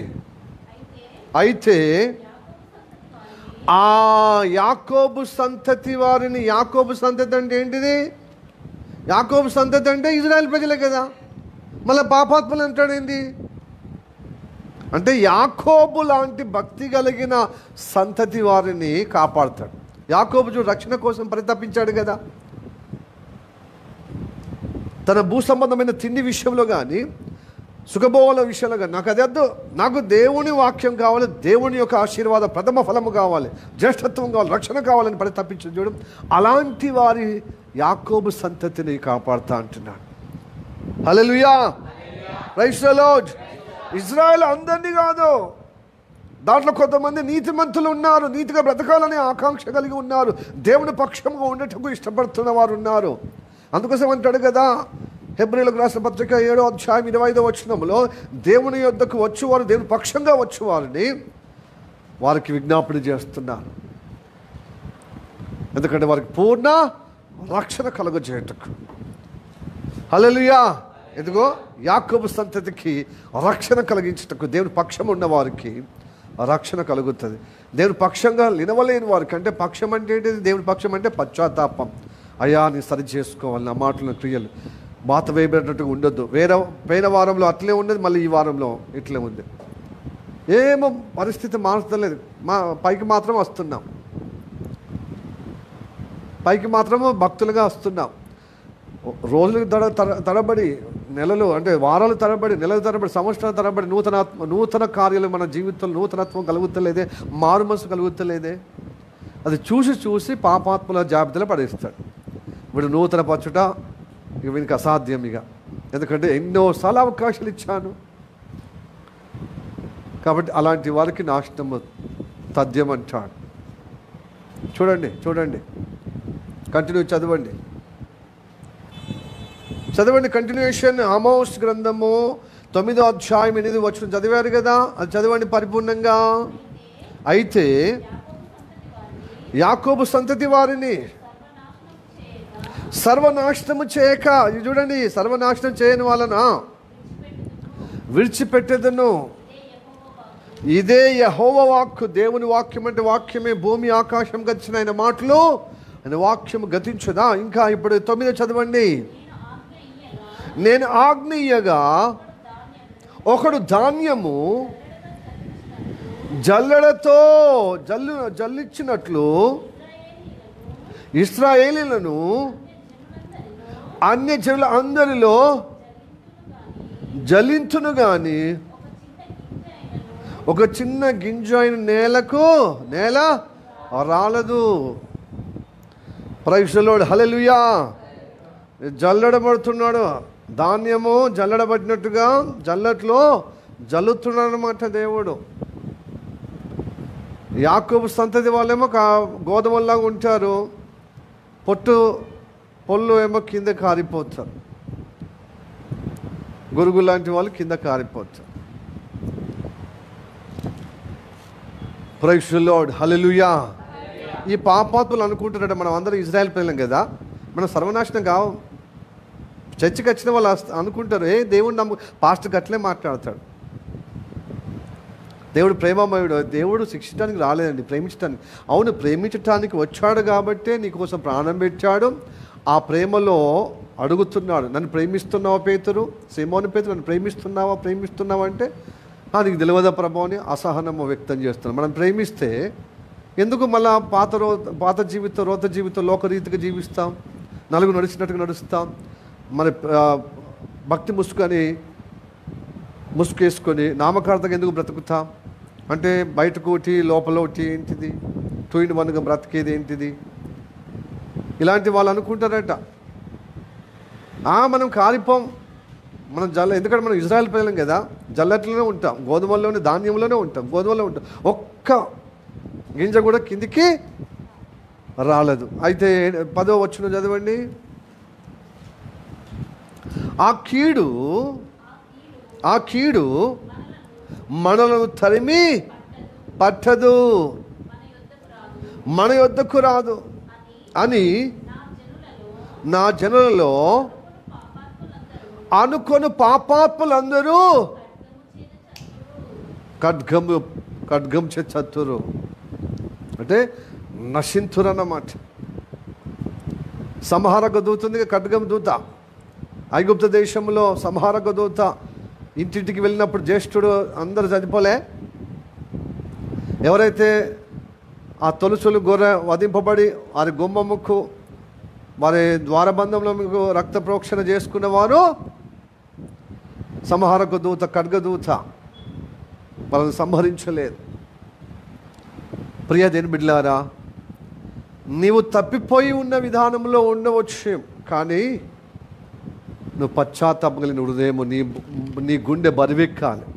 నీకు అపరాధం అనేది నీకు మనసుకు రావాలి. భయం దేరినట్టుగా, బరి తెగించినట్టుగా, భయం దేరినట్టుగా, బరి తెగించినట్టుగా ఉంటే భయం లేని గోడికి బజార్లో గుడ్డి పెట్టినట్టు ఉంటుంది అన్నమాట. భయం ఉండాలి. అదే నేను దేవుని మాట అంత శ్రద్ధగా వహిస్తలేనే, నేను బైబిల్ చదవమంటే పాస్టర్ మొత్తుకున్నా నేను వినిపించుకుంటలేనే, వాక్యం జీవాహారము కదా, అది అంతరంగము లేకపోతే నేను నశించిపోతా కదా. పాతాళం అంటే అది అలా అత్తగారింటికి అటు పోయి ఇటు రావచ్చా? రాదు. మేఘం ఎట్లాగో అదృశ్యమైనట్టుగా పాతాళం పోయినవాడు మళ్ళీ తిరిగి తన సొంత ఇంటికి రాజాలనట. చూడండి, యోబు గ్రంథంలో ఉంది వాక్యం, చదవండి. యోబు 7వ అధ్యాయము 9-10 వచనాలు. యోబు పాతాళం అంటే అంత ఈజీ అంటే అట్లా పోయి మళ్ళీ అత్తము అన్నట్టు కాదు. అట్లా పోతే అలా పడితే ఇక మళ్ళీ రాము, ఇక మళ్ళీ యథా పొజిషన్కి రాము. పాతాళం పోయినవాడు మళ్ళీ రాడు. అయ్యో అక్కడ బాగా గింత అనుకోలేదు, గిట్లా వేదన అనుకోలేదు, గింత అగ్ని ఆరదు, పురుగు చావదు అంటే శరీరం చావదు అన్నట్టుగా నాకు తెలియదు. ఏదో మాటలు, ఏదో స్టోరీలాగా, ఏదో కథల్లాగా, ఏదో పిట్టకథల్లాగా పాస్టర్లు చెప్తున్నారని అనుకున్నా, కానీ ఇంత సీరియస్ నాకు తెలియదు అని చెప్పి ఆడ కింద మీద ఎగిరి నేను మళ్ళీ మళ్ళీ నా పాత అంటే పాత ఇంటికి పోతాను, నేను మళ్ళీ భూమిదికి పోతాను, మళ్ళీ నా యథాస్థానంలో పోతాను. సాధ్యం కాదు. ఇప్పుడున్న స్థితి మళ్ళీ రాదు. ఇప్పుడే అవకాశం, దీపం ఉన్నప్పుడే ఇల్లు చక్కబెట్టుకోవాలి. నీకు అవకాశం ఉన్నప్పుడే, సహవాసం ఉన్నప్పుడే చక్కబెట్టుకోవాలి. ప్రియ సహోదరుడు సహోదరి, నీ జీవితము పాతాళం పోయిన తర్వాత మళ్ళీ మొదటికి రాదు. ఉండండి, చదవండి. మేఘము విడిపోయి అదృశ్యమవునట్లు ఆ పాతాళములో దిగిపోయిన వాడు మరి ఎప్పుడునూ రాడు. అతడు ఎన్నడను తన ఇంటికి రాడు. అతని స్థలం మరలా అతనికి నిలవదు, చేరడు. యోబు 7వ అధ్యాయము 9-10 వచనాలు. Praise the lord, hallelujah, praise the Lord, praise the Lord. ప్రియ దేవుని బిడ్డలారా, కాబట్టి పాతాళము పూల అంటే పూల మంచం కాదు, పూల బాట కాదు, పూల ఇంట్లో ఉన్నట్టు కాదు. హలో, పాస్టర్ మీద పొద్దుపోతున్నారు ఈ మధ్యకాలంలో. అంటే సరైన రీతిగా ప్రవర్తన లేక, పాస్టర్ ఏది చెప్పిన అట్లనే చేయు, అట్లనే మరుగు, అట్లనే చెప్పు, అట్లనే చేయు, మేము మాత్రం ఇంతే.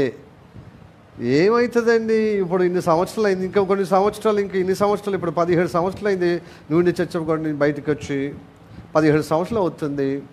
ఇంకో 17 సంవత్సరాలు కాదు, ఇంకా 5 సంవత్సరాలు కూడా కష్టమే నాకు అనిపిస్తుంది, పరిస్థితులు అనిపిస్తున్నాయి. ఇంకెన్ని రోజులు ఉంటామండి? పాతాళం పోతే మళ్ళీ యథావిధంగా స్థితి రాదు. అయ్యో ఇక్కడ గిదా, అయ్యో అవ్వో అయ్యో అంటే ఆడ నడవదు. అంటే మళ్ళీ నేను అదే పాపం ఇంతగానో వాడు తెలియదు, ఆమెకు తెలియదు, ఎంత చెప్పినా ఇంత సీరియస్ ఉన్నదని తెలుసుకోలేదు. ఇప్పుడు ప్రాక్టికల్గా తెలుసుకుంటాడు. అదే మళ్ళీ యథావిధిగా పొజిషన్లో తీసుకొద్దాం, పాత స్థితిలో తీసుకొద్దాం. అది తీసుకురాలేవు. అంటే నీ జీవితం మళ్ళీ మొదటికి రాలేవు. పాతాళం పోయిన తర్వాత అంతే, ఇక యుగాలు అట్లే ఉండాల్సిన విధానం. మేఘము దాని స్థితి నుంచి అదృశ్యమైన తర్వాత మళ్ళీ మేఘం వాడికాడికి వస్తుందండి. మేఘాలు ఎప్పుడైనా చూడండి, గాలికి పోతా ఉంటాయి. తీరం లేని ప్రయాణం, గమ్య లేని ప్రయాణం, అదృశ్యమే. మళ్ళీ ఇదా స్థానం రావు అవి. అట్లనే మనం పాతాళం పోతే మన స్థితి కూడా అంతే. మళ్ళీ యథావిధి స్థితికి రాము, మళ్ళీ ఒక్కసారి పడితే అంతే. కాబట్టి ప్రతి ఆదివారం నేను పిలిచింది పాతాళములో దిగిపోకుండా సాతానుని బలహీనతలను చూసి ఏం చేస్తాడో, దేవుని వాక్యానికి స్థిరంగా లేని నిలకడ లేనటువంటి తత్వాన్ని బట్టి వాడు మన బలహీనతలను ఆసరా చేసుకొని జల్లట్లో ధాన్యము, జల్లట్లో గోధుమల్లాగా జల్లుతున్నాడు అన్నమాట. గాలిస్తున్నాడు. ఏం చేస్తున్నాడు? గాలిస్తున్నాడు. పిండి గాలిస్తావు కదా, పిండికి జల్లడు ఉంటుంది కదా, గోధుమ జాలిస్తుంది. దేవుడిని గోధుమ గింజలాగానే ఉంచాలని కోరిక, పొట్టులాగా నువ్వు ఉండకూడదు అనేది దేవునికి. నువ్వంటే నేనంటే ప్రేమ. హల్లెలూయా, praise the Lord, praise the Lord. అందుకోసం తండ్రి కుడిపార్శ్వలో కూర్చొని ప్రార్థన చేస్తున్నాడు. ప్రియదేవుని బిడ్డలారా, అయితే ఆ ప్రార్థన ఎవరికి కలుగుతుందంటే నీలో పాపభీతి ఉన్నవారికి. నిజంగానే నేను ఇలా ఉన్నాను, ప్రతి ఆదివారము సన్నిధికి వస్తున్నాను, నేను సరి చేసుకునే విధంగా అవుతున్నాను, మళ్ళీ మొదటికి వస్తున్నాను. అయ్యా ఈ స్థితి నుంచి మార్చుమని నీ యథా ధ్వనించాలి. సరి చేసుకోవటానికి దుఃఖపడాలి, నొచ్చుకోవాలి, నువ్వు సరి చేసుకోవాలన్న భారము జరగాలి. వాక్యం చెప్పేటప్పుడు నిద్రపోతావు. నిద్ర నీకు శాశ్వతమైన నిద్ర సహోదరుడు సహోదరి. శాశ్వతంలో నీకు మంచిగా పండుకోవచ్చు. పాతాళంలో నువ్వు ఇన్ని సంవత్సరాలు నువ్వు నడిపించబడినా నువ్వు నిద్రపోతున్నావు కదా, శాశ్వతంగా నిద్ర తీసుకపోతాడు. సో అప్పుడు మంచి రిలాక్స్ అవుతావు. ఎక్కడ? పాతాళంలో. మంటగాలిన కొద్దీ నిద్రపోతావు చూడు. కాబట్టి వాక్యము చెప్పేటప్పుడు నిద్రపోయేది అది దరిద్రత. అది తప్పక సాతాను శోధన గురవుతున్నావు. నువ్వు పాతాళములో పట్టబడటానికి, పాతాళంలో చేర్పించడానికి సాతాను మీద కుట్ర చేస్తున్నాడు. జాగ్రత్త. నేను ఒక ధాన్యముగా, శ్రేష్టమైన ధాన్యముగా కొట్లో చేరకుండా నిన్ను అగ్నిలో చేరేటకు తీసుకుపోతున్నాడు సాతాను. దేవుని ఇంట్లో చేరకుండా గోధుమ పొట్టులాగా చేస్తున్నా నిన్ను, గోధుమ గింజలుగా బదులుగా. కాబట్టి ఆ జలలతో జల్లుతున్నాడు, గాలిస్తున్నాడు దేవుడు. హల్లెలూయా, ప్రైజ్ ది లార్డ్, హల్లెలూయా. సాతాను గాలిస్తే దేవుడు ఎవరైతే మరి పశ్చాత్తాపం కలిగినటువంటి విధంగా ఉందో వాళ్ళను దేవుడు కాపాడుతూ ఉన్నాడు ఆయన తండ్రి కుడిపాక్షలో ఉండి. చదవండి మరొక ఇదే వాక్యము రోమిలకు రాసిన పత్రిక 8వ అధ్యాయము 34 3వ వచనం. 34వ వచనంలో 3వ లైన్ దేవుని కుడిపాక్షంలో అనే మాట చదవండి. రోమిలకు రాసిన పత్రిక 34వ అధ్యాయము దేవుని కుడిపార్శ్వములో ఉన్నవాడు. రోమిలకు రాసిన పత్రిక 8వ అధ్యాయము 34 3వ లైన్. దేవుని కుడిపార్శ్వములో ఉన్నవాడు మన కొరకు విజ్ఞాపన చేయవాడు ఆయన. మన కోసం విజ్ఞాపన చేస్తున్నాడండి, మనం తప్పిపోకున్నట్లుగా. ప్రైజ్ ది లార్డ్, హల్లెలూయా. దేవుడు ఇంకా మన కోసం చూస్తున్నాడు, ఎదురు చూస్తున్నాడు. రాత్రింబవలు కొనుక్క నిద్రపోని దేవుడు మన కోసం విజ్ఞాపన చేస్తున్నాడు, మనం కాపాడబడటానికి. నీకు మనసు కలుగుతుందా సహోదరి సహోదరుడా? అయ్యో నిజంగానే అని పేతుల్లాగా మనసు మార్చుకుంటున్నావా? నమ్మకం తప్పిపోకుండా నిలకడగా విశ్వాసం నమ్మకంగా ఉండటకు ఇష్టపడుతున్నావా? పశ్చాత్తాపం నిజమేనే కదా తండ్రి నన్ను క్షమించుమని పశ్చాత్తాపడే విధంగా నీ నమ్మకం తప్పిపోకున్నట్లుగా విశ్వాసం స్థిరపరిచే గౌరవానికి దేవుడు ఆయన విజ్ఞాపన నీకు కటాక్షంగా రక్షణగా మరి సంపూర్ణ రక్షణలో స్థిరపరిచే అనుగ్రహం పొందుకుంటా. హల్లెలూయా, praise the Lord, praise the Lord. లేకపోతే జల్లట్లో గాలిస్తే పొట్టులాగా రాలిపోతాం. యెషయా 30వ అధ్యాయము 28వ అధ్యాయం 30వ అధ్యాయం 28వ వచనం 3వ లైన్. యెషయా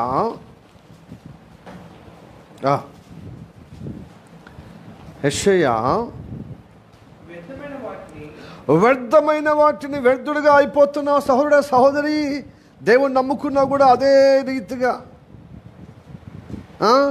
దేవుడు అంటే భక్తి అంటే శ్రద్ధ లేదు, దేవుడు అంటే భయం భక్తి లేదు, వాక్యం అంటే సీరియస్ లేదు.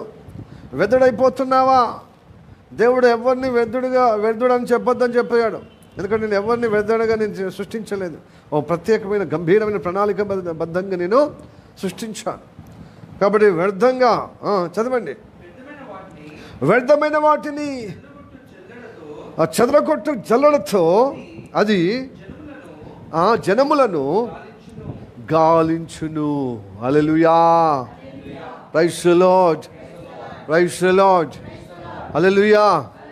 జల్లడతో ఏంది? వ్యర్థమైన దానిని గాలిస్తుంది. జనములలో విశ్వాసంలో యాకోబు సంతతిలో. ఇదిగో సీమోను లాంటి భక్తులను, అయితే సీమోను లాంటి భక్తులను చేస్తే సీమోను కాపాడబడి ఆయన స్థిరపరచబడి తన సహోదరులు స్థిరపరిచాడు. నువ్వు ఎలా ఉన్నావు? నువ్వు స్థిరపరచబడకుండా నీ భర్తను కూడా స్థిరపరచబడతలేవా? ఎస్ సహోదరుడా, నువ్వు స్థిరపరచబడి నీ భార్యను నీ పిల్లలను స్థిరపరచబడలేకపోతున్నావా? నువ్వు నీ పిల్లలను నీ భార్య పిల్ల మొత్తము ఏమైంది? పొట్టులాగా ఏమైపోయింది? ఏమైంది? అక్కడ ఏమున్నది వాక్యం కూడా చూడండి. వ్యర్థమైన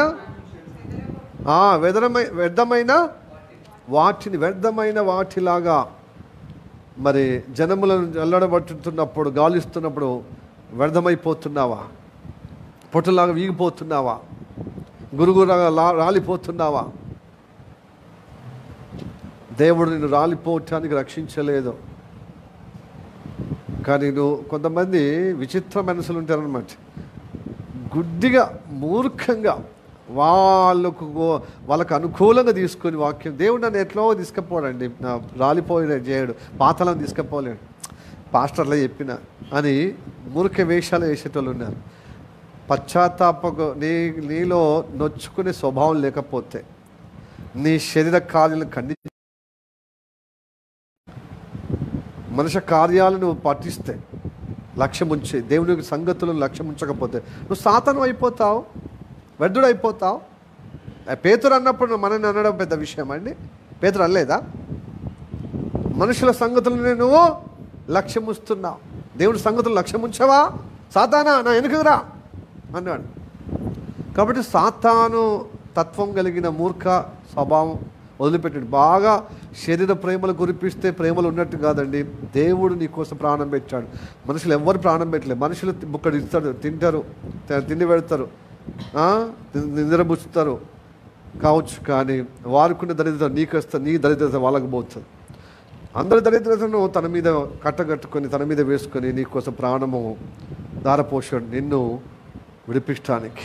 నువ్వు వ్యర్థుడిగా పొట్టులాగా కావద్దు అని, నేను రక్షించాలని, సంపూర్ణ రక్షణలో నేను నిలబెట్టాలని, ఒక గోధుమ వలె నిన్ను స్థిరపరచాలని, శ్రేష్టమైన ధాన్యముగా యాకోబు సంతతిగా నేను స్థిరపరచాలని దేవుడు కోరుకుని నిన్ను సర్వనాశనం చేయటానికి దేవుడు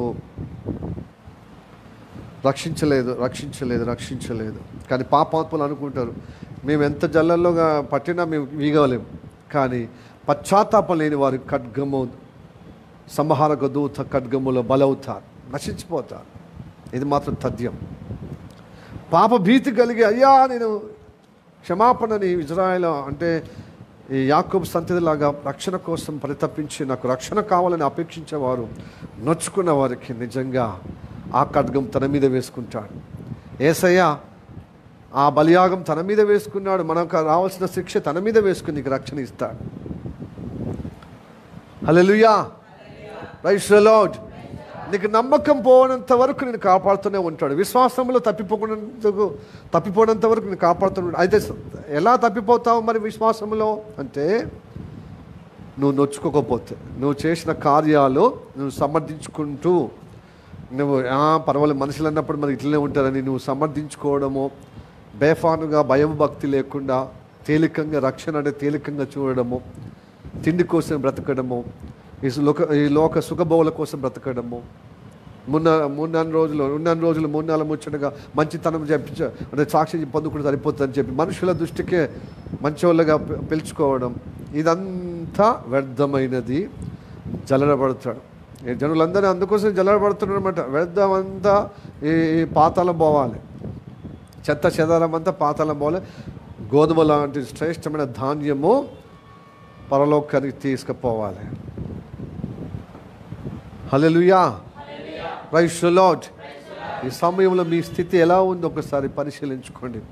ప్రియ సహోదరుడు సహోదరి, పేతురు కూడా తప్పిపోయినాడు, కానీ ఆయన బరువెక్కిన గుండెతో పశ్చాత్తాపడ్డాడు.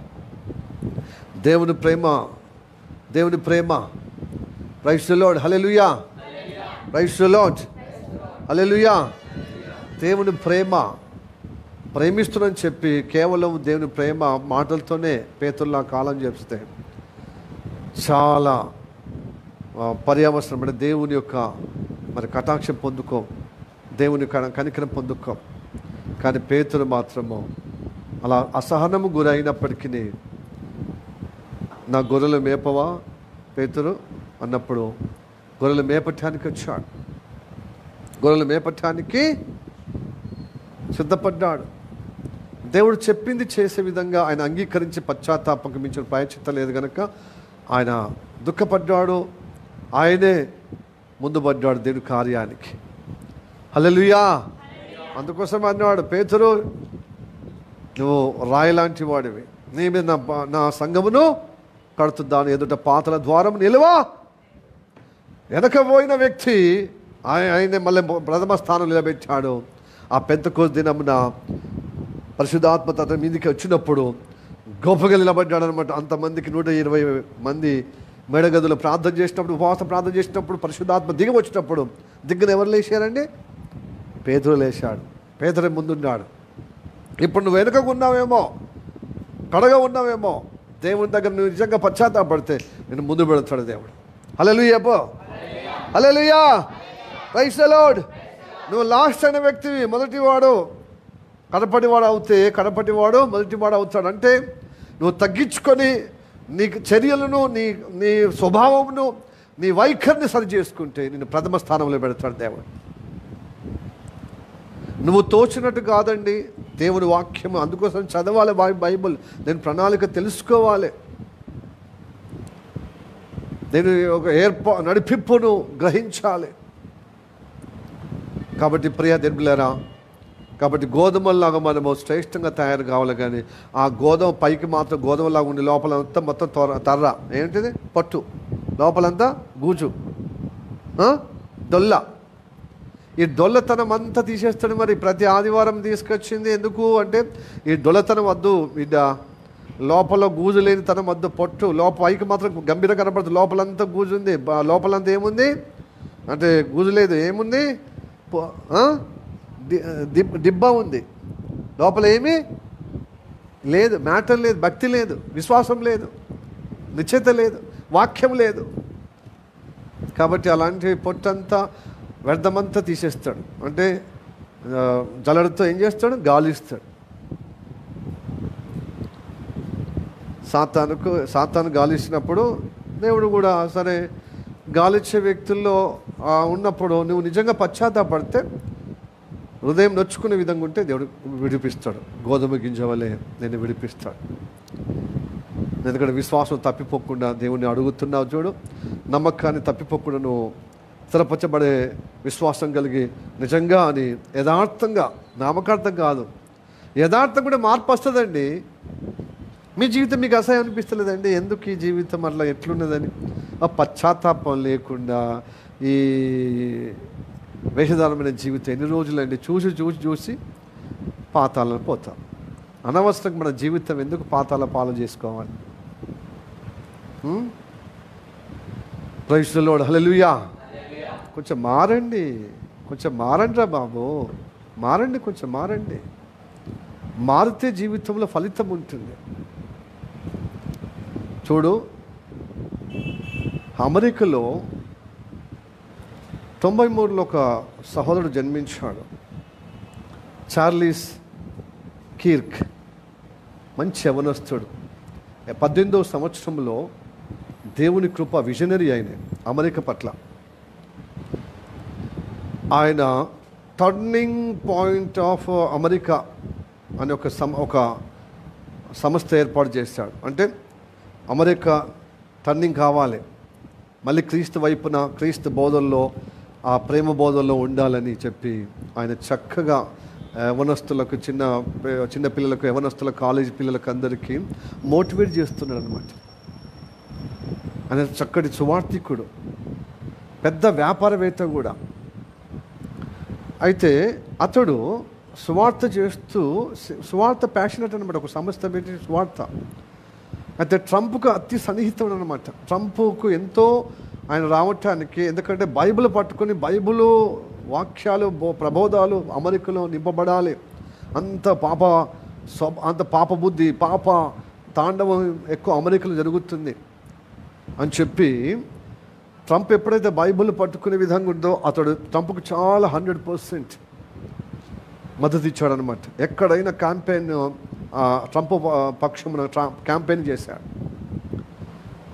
ఇప్పుడు 32-33 సంవత్సరాలు అతడికి ఒక మంచి చక్కటి అందమైన భార్య, భక్తి కలిగిన అందమైన భార్య, ఒక కుమారుడు చక్కగా కొనసాగుతూ పెద్ద పెద్ద యూనివర్సిటీ దగ్గరికి పోయి యువత చెడిపోతుంది. చదివే కాదు, సంస్కారం కావాలి, ఒక ఆధ్యాత్మికమైన బోధ ఉండాలి వాళ్ళలో అని క్రీస్తు ప్రేమను ప్రకటిస్తున్నారన్నమాట వాళ్ళని. అయితే కొంతమంది మతోన్మాదులు, ట్రంప్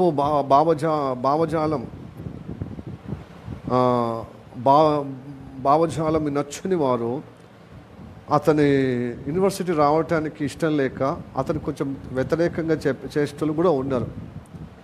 100 మంది అతనికి అపోజ్ చేసి అక్కడ ఉన్నటువంటి ప్రిన్సిపల్ కానీ వైస్ ఛాన్సలర్కు రిపోర్ట్ చేస్తారు, ఆయన వద్ద, ఆయన మీటింగ్ వద్ద అని చెప్పి.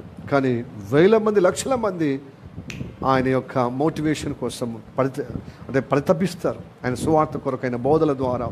ఆయన విజనరీ కదా, చక్కటి బోధల ద్వారా. ఎందుకంటే is a very loving husband, loving caring father, plus మంచి బిజినెస్ వ్యక్తి, మంచి భక్తిపరుడు, ఒక దేశభక్తి అంటే ఇట్లా ఉండాలనే ఒక ఉదాహరణ ఉన్నటువంటి వ్యక్తి. సో అలాంటి వ్యక్తి ఒక పెద్ద యూనివర్సిటీలో ప్రసంగం చేస్తున్నాడు క్రీస్తు ప్రేమ. ఎగ్జాక్ట్గా యేసు ప్రభువు చనిపోయి తిరిగి లేచిన ఎందుకోసం మీలాంటి యువతలో ఆ చెడు తొలగించటానికి, మంచిది ఇవ్వటానికి అని ఇట్లా చెబుతూ ఉన్న తరుణంలో ఆయన ద్వారా మీకు రక్షణ ఉంది ఈ యొక్క దుష్టత్వం నుంచి వెళ్ళి, సాతాన్ కార్యాల నుండి అని చెప్పుతున్న ఆ సెకండ్ మూమెంట్లో ఒకడు రైఫల్తోని, సైలెంట్ రైఫల్తోని కాల్ చేశాడు, మెడకి అట్లే ఉరిగేపించాడు. ఎంత గొప్ప ధన్యకరమైన జీవితం. యేసుప్రభు బోధలు చెబుతూనే చనిపోవడము. 32 సంవత్సరాలు యవ్వనస్తుడు, is very young dynamic evangelist, సువార్థికుడు ఆయన. నిజంగా అలాంటి ఆయనకి ఏం తక్కువ అండి చెప్పండి. ట్రంప్ రైట్ అంటే ట్రంప్కి అతి సన్నిహితుడు. వెంటనే ట్రంప్ చాలా చలించిపోయి, ఇంత గొప్ప వ్యక్తి, ఇలాంటి వాళ్ళు ఆయనకు అండదండ ఉన్నది కాబట్టి ట్రంప్ పబ్లిక్గా ప్రపంచం యావత్ పిచ్చోడు అన్నా ఆయన గెలిచి దేవుడు ఆయన నిలబెట్టాడు. ఇలాంటి వాళ్ళు ప్రార్థన పరులు, భక్తి పరులు, దేశభక్తులు అతనికి అండదండగా ఉన్నారు కాబట్టి నిలబడ్డాడు. వెంటనే ఆ చంపిన వ్యక్తిని ఆచూకీ తెలుసుకునే విధంగా $1,00,000 ప్రకటించనమాట. అతను దొరికిస్తే $1,00,000 అంటే అంత ప్రముఖమైనటువంటి వ్యక్తి అన్నమాట, అతి సన్నిహితుడు అన్నమాట ట్రంప్కు. ద గ్రేట్ అమెరికా, USA దేశంలో ఎంత పేరు పొందిన వ్యక్తి చూడండి. అంత ఉన్న వ్యక్తి కూడా భక్తి అంటే ఎంత ఎందుకండి? మనకు కొంచెం ఉద్యోగం రాగానే, కొంచెం వ్యాపారం రాగానే, కొంచెము డబ్బులు రాగానే, కొంచెం మనం ఇల్లు కట్టుకోగానే, కొంచెము మనకు సౌలతి కాగానే ఎందుకు ఇలా వస్తుందో మనకు అర్థమవుతలేదు. ఆయనకి ఏం తక్కువ ఉండదండి. చక్కటి అందమైన భార్య కూడా ఎంత నిశ్చిత చెప్తుంది, నా భర్త చనిపోవడం కొంచెం నాకు బాధ, నేను కలక్కని ఏడ్చి కన్నీళ్ళు తీసుకొచ్చుకొని, బట్ నా భర్త దేవుడి కొరకు చనిపోయిన చూడు, ఆయన ఆశయం గొప్పది. Is real a loving husband, my childrens is a loving parent would means father అని చెప్పి సాక్ష్యం చెప్తుంది. రివెంజ్ తీసుకోకుండా, అంటే అతని మీద రివెంజ్ అని చెప్తలేదనమాట.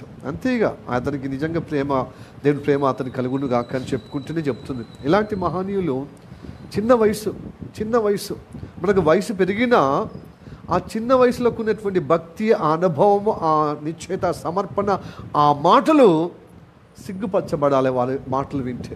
ఎందుకంటే వాళ్ళకి ఎన్నో కొదువు ఉన్న, చదువులో మేటుగా ఉన్నారు, ఆస్తిపాస్తుల్లో మేటుగా ఉన్నారు, అందచందాల్లో మేటుగా ఉన్నారు, పబ్లిక్ గొప్ప well known persons, reputation persons, అంటే ఖ్యాతి కలిగిన పర్సన్స్.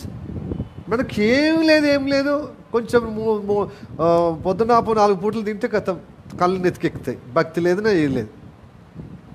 కొంచెం ఇబ్బంది అయితే గాబర అవుతాం. అదే దేవుడి కొరకు మనం నిలబడితే ఇలాగ అవుతున్నప్పుడు దేవుడు చూసుకుంటాడు.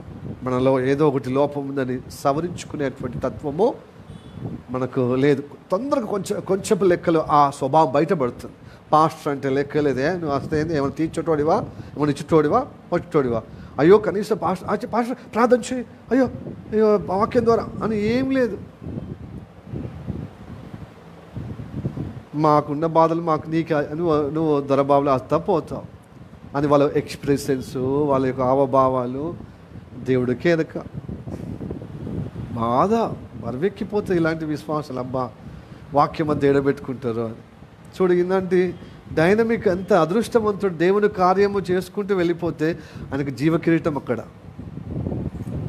ప్రవీణ్ దగ్గర మన తెలుగు రాష్ట్రంలో ప్రవీణ్ ప్రగడాల ఎంత అండి సువార్త కోసం పోయి ఆయన తాగి చచ్చిపోయిందని కుట్ర పన్ని ఆయన కొట్టి చంపి తాగి యాక్సిడెంట్ చేసుకొని చచ్చిపోయిందని మొత్తము చేశారు. అలా భార్య చూడు ఎంచక్క నేను క్షమిస్తున్నాను, క్రీస్తు నామంలో వాళ్ళ ప్రేమ చేత వాళ్ళు నింపబడుదురు కాక, నా భర్త చాలా గొప్పగా ఆయన భక్తి అని తలపోస్తూ ఇలాంటి వారు.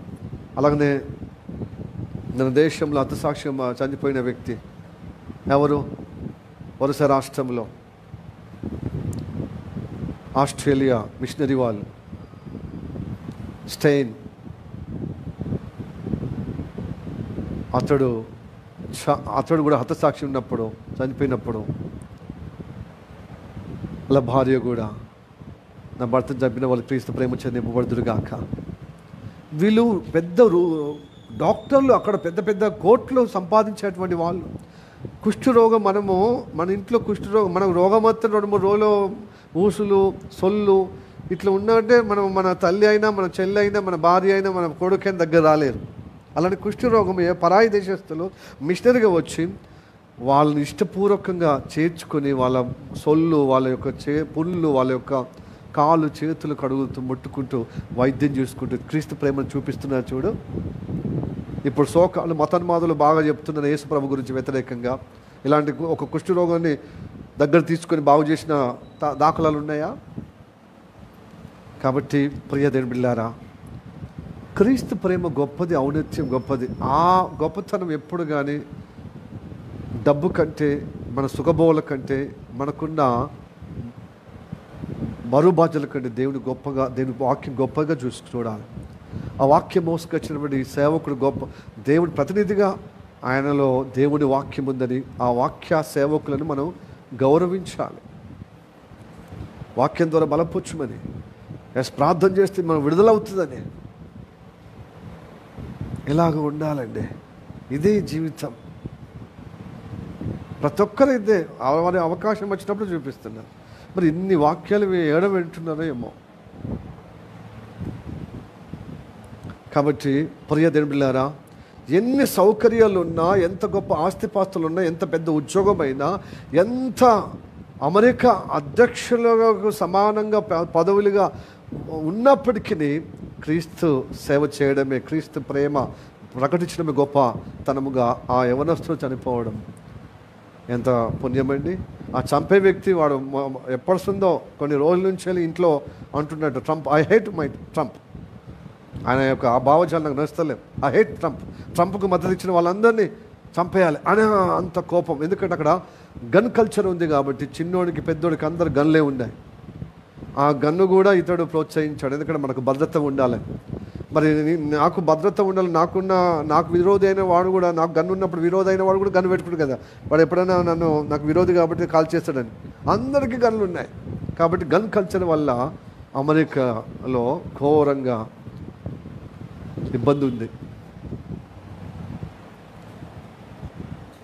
Praise the lord, hallelujah, praise the Lord.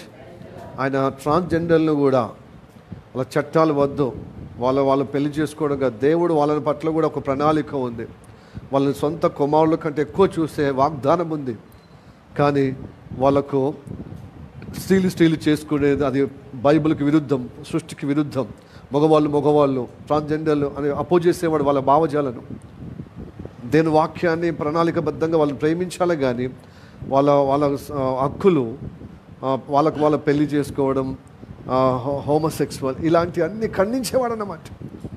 అందుకోసం దేశంలో ఇతని కొంతమంది వ్యతిరేకంగా, క్రీస్తుని ప్రేమించిన వారు వ్యతిరేకంగా ఉంటారండి.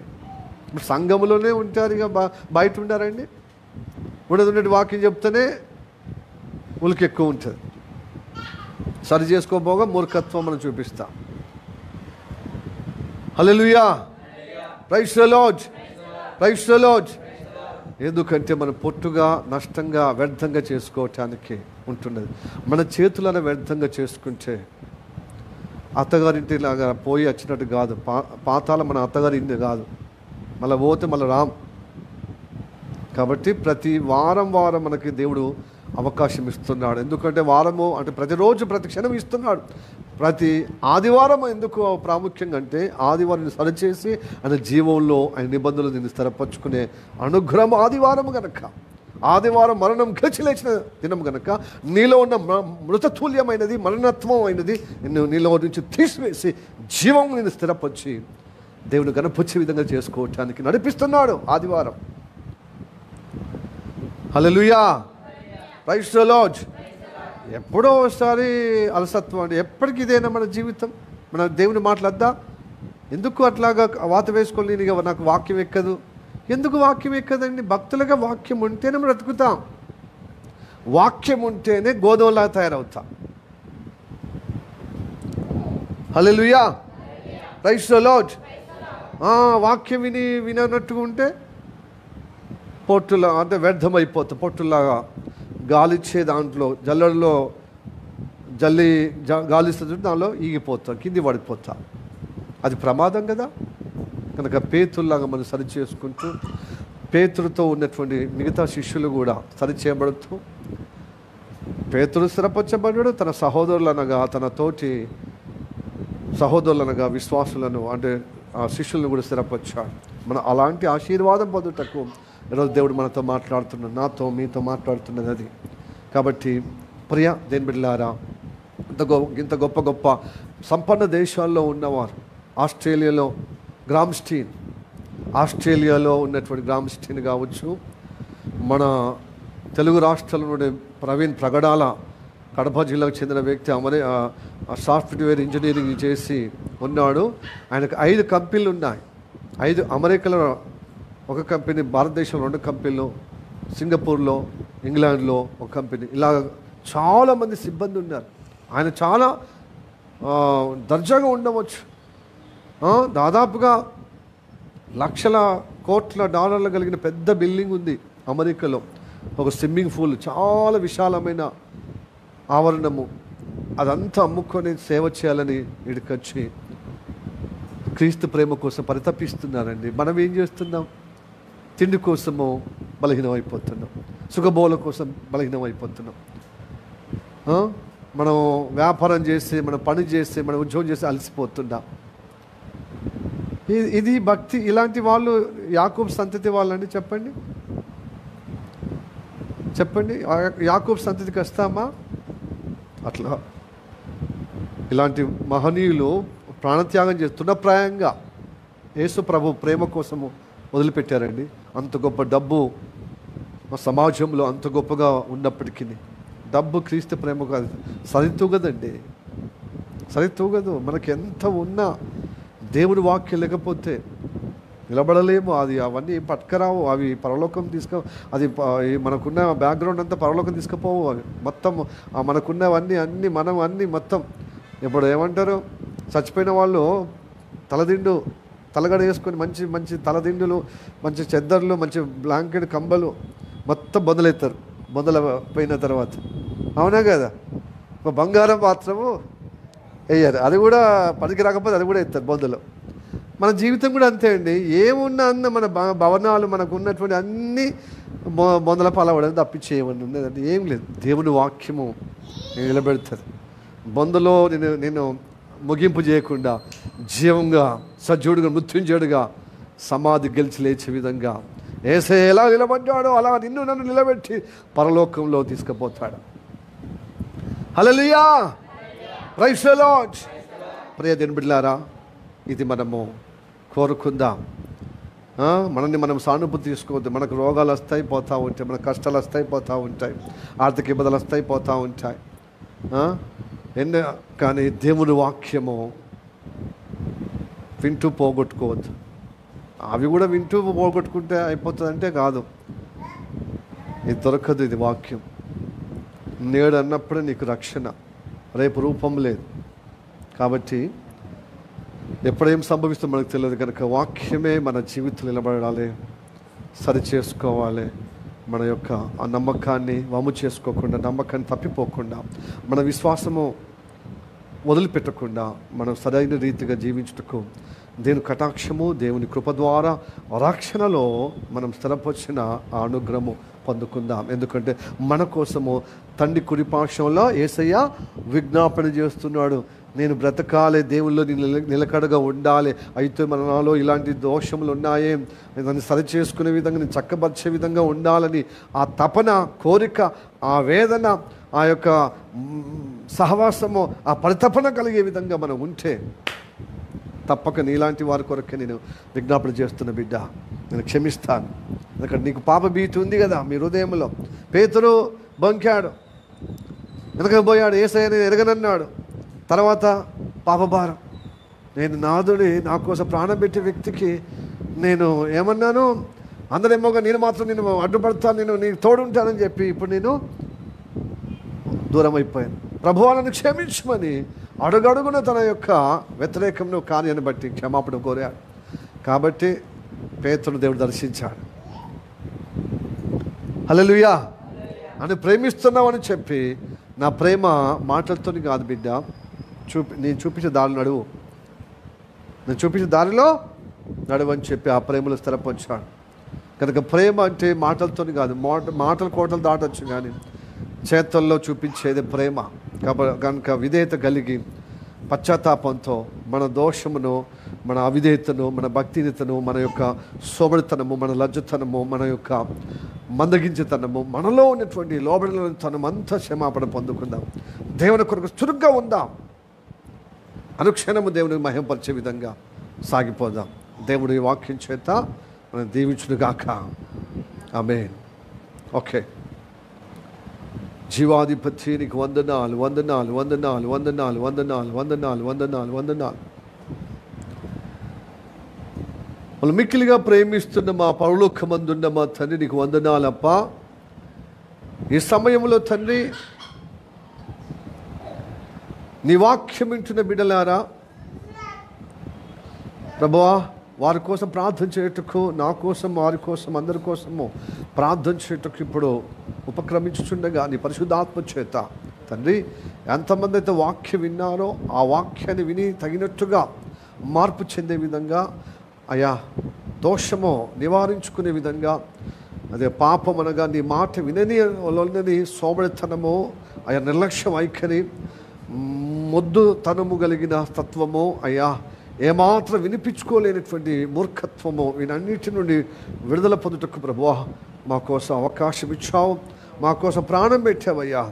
ఇత్యాదుల నుంచి విడిపించడానికి తండ్రి ప్రభా, ఎంతమంది అయితే పాపభీతి కలిగి పశ్చాత్తాపం కలిగిన మనసుతో ప్రభా గోజాడుతున్నారో, నిజంగా నొచ్చుకుంటున్నారో వారిని కటాక్షం దయచేయమని ప్రార్థన చేస్తున్నాం. అప్పా నీ కృప చూపెట్టమయ్యా.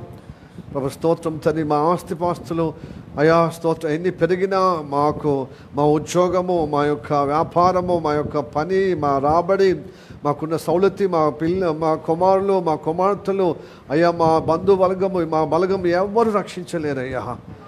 కేవలం నువ్వే రక్షిస్తావు. నీ బలియాగం ద్వారా మాకు ప్రాణం పెట్టింది మా దోషమును పరిహరించడం కోసం తండ్రి. ఎవరైతే పశ్చాత్తాపడతారో, ఎవరైతే నొచ్చుకొని నిజంగా సరి చేసుకునే విధంగా సంస్కరించుకుంటారో వారి కొరకే ప్రభువా నువ్వు పరలోకంలో తండ్రి కుడిపార్శ్వంలోని విజ్ఞాపన చేస్తున్నావు. రాత్రి బావులు తండ్రి అయ్యా నీ పక్షం ఉండగోరు వారు, నీ వైపున వచ్చువారు నిజంగా ప్రభువా యథార్థంగా యాకోబులాగా జ్యేష్ఠత్వం కోసం ప్రతిఫలన కలిగి తండ్రి సర్వము నాకేది ఉన్నా లేకున్నా నాకు దేవుడు కావాలి, దేవుడి వాక్యం కావాలని ఉన్నవారికి రక్షణ దయచేయమని ప్రార్థన చేస్తున్నాం. వాళ్ళని క్షమించుము రాజా. సంపూర్ణ రక్షణ వారు కలుగునుగాక. వారు క్షమాపణ పొందే విధంగా నొచ్చుకొని ప్రార్థన చేసినప్పుడు తండ్రి నీ ప్రేమ ద్వారా వారిని కటాక్షిస్తూగాక. అదిగో ప్రభు నీ కృప నిరంతరం వారిపైన ఉండునుగాక. ప్రార్థన పొందినారు. నన్ను క్షమించి మమ్మల్ని అందరినీ క్షమిస్తున్నామని నమ్ముచున్నానయ్యా. నీ జీవంలో పాలు పొందుటకు సాయం చేయము. మాలో ఉన్న అశ్రద్ధను మమ్మల్ని క్షమించి మాలో నిర్లక్ష్యం నుండి విడిపించమని, పాపభీతితో ప్రభు మమ్మల్ని గొప్పగా కటాక్షించి సరిచేసుకునే విధంగా, సరిచూసుకునే విధంగా నీ కృప ద్వారా మాతో మాట్లాడిన మాటలను బట్టి వందనాలు. పేతురుతో ప్రభు చెప్పిన మాట నా మాతో చెప్పినందుకు వందనాలు. ఆ సాతాను యొక్క జల్లెడలో ప్రభు గోధుమలకు జల్లినట్లుగా జల్లుతున్నప్పుడు దాన్ని నేను కారిపోకుండా పొట్టువల వ్యర్థంగా వీగిపోకుండా కాపాడుము తండ్రి. అదిగో ప్రభు గాలింపులో నేను ప్రభు ఆయా పాతాళం వైపు పోయేటువంటి విధంగా నేను ఉండకుండా కాపాడమని ప్రార్థన చేస్తున్నాం. అదిగో ప్రభు పశ్చాత్తాపడిన వారందరినీ ప్రభు గోధుమ గింజ వలె ధాన్యం నిలబెట్టమని ప్రార్థన చేస్తున్నాం. నీ కొట్లో చేర్చే విధంగా, నీ సముఖంలో నిబంధనలు స్థిరపరచబడే విధంగా ప్రభు వాళ్ళని సంధించామని నమ్ముచున్నాం. ప్రార్థన వద్దనాలు యేసయ్య నామములో అడుగుచున్నాము పరమ తండ్రి. ఆమేన్, ఆమేన్, ఆమేన్. Praise the lord.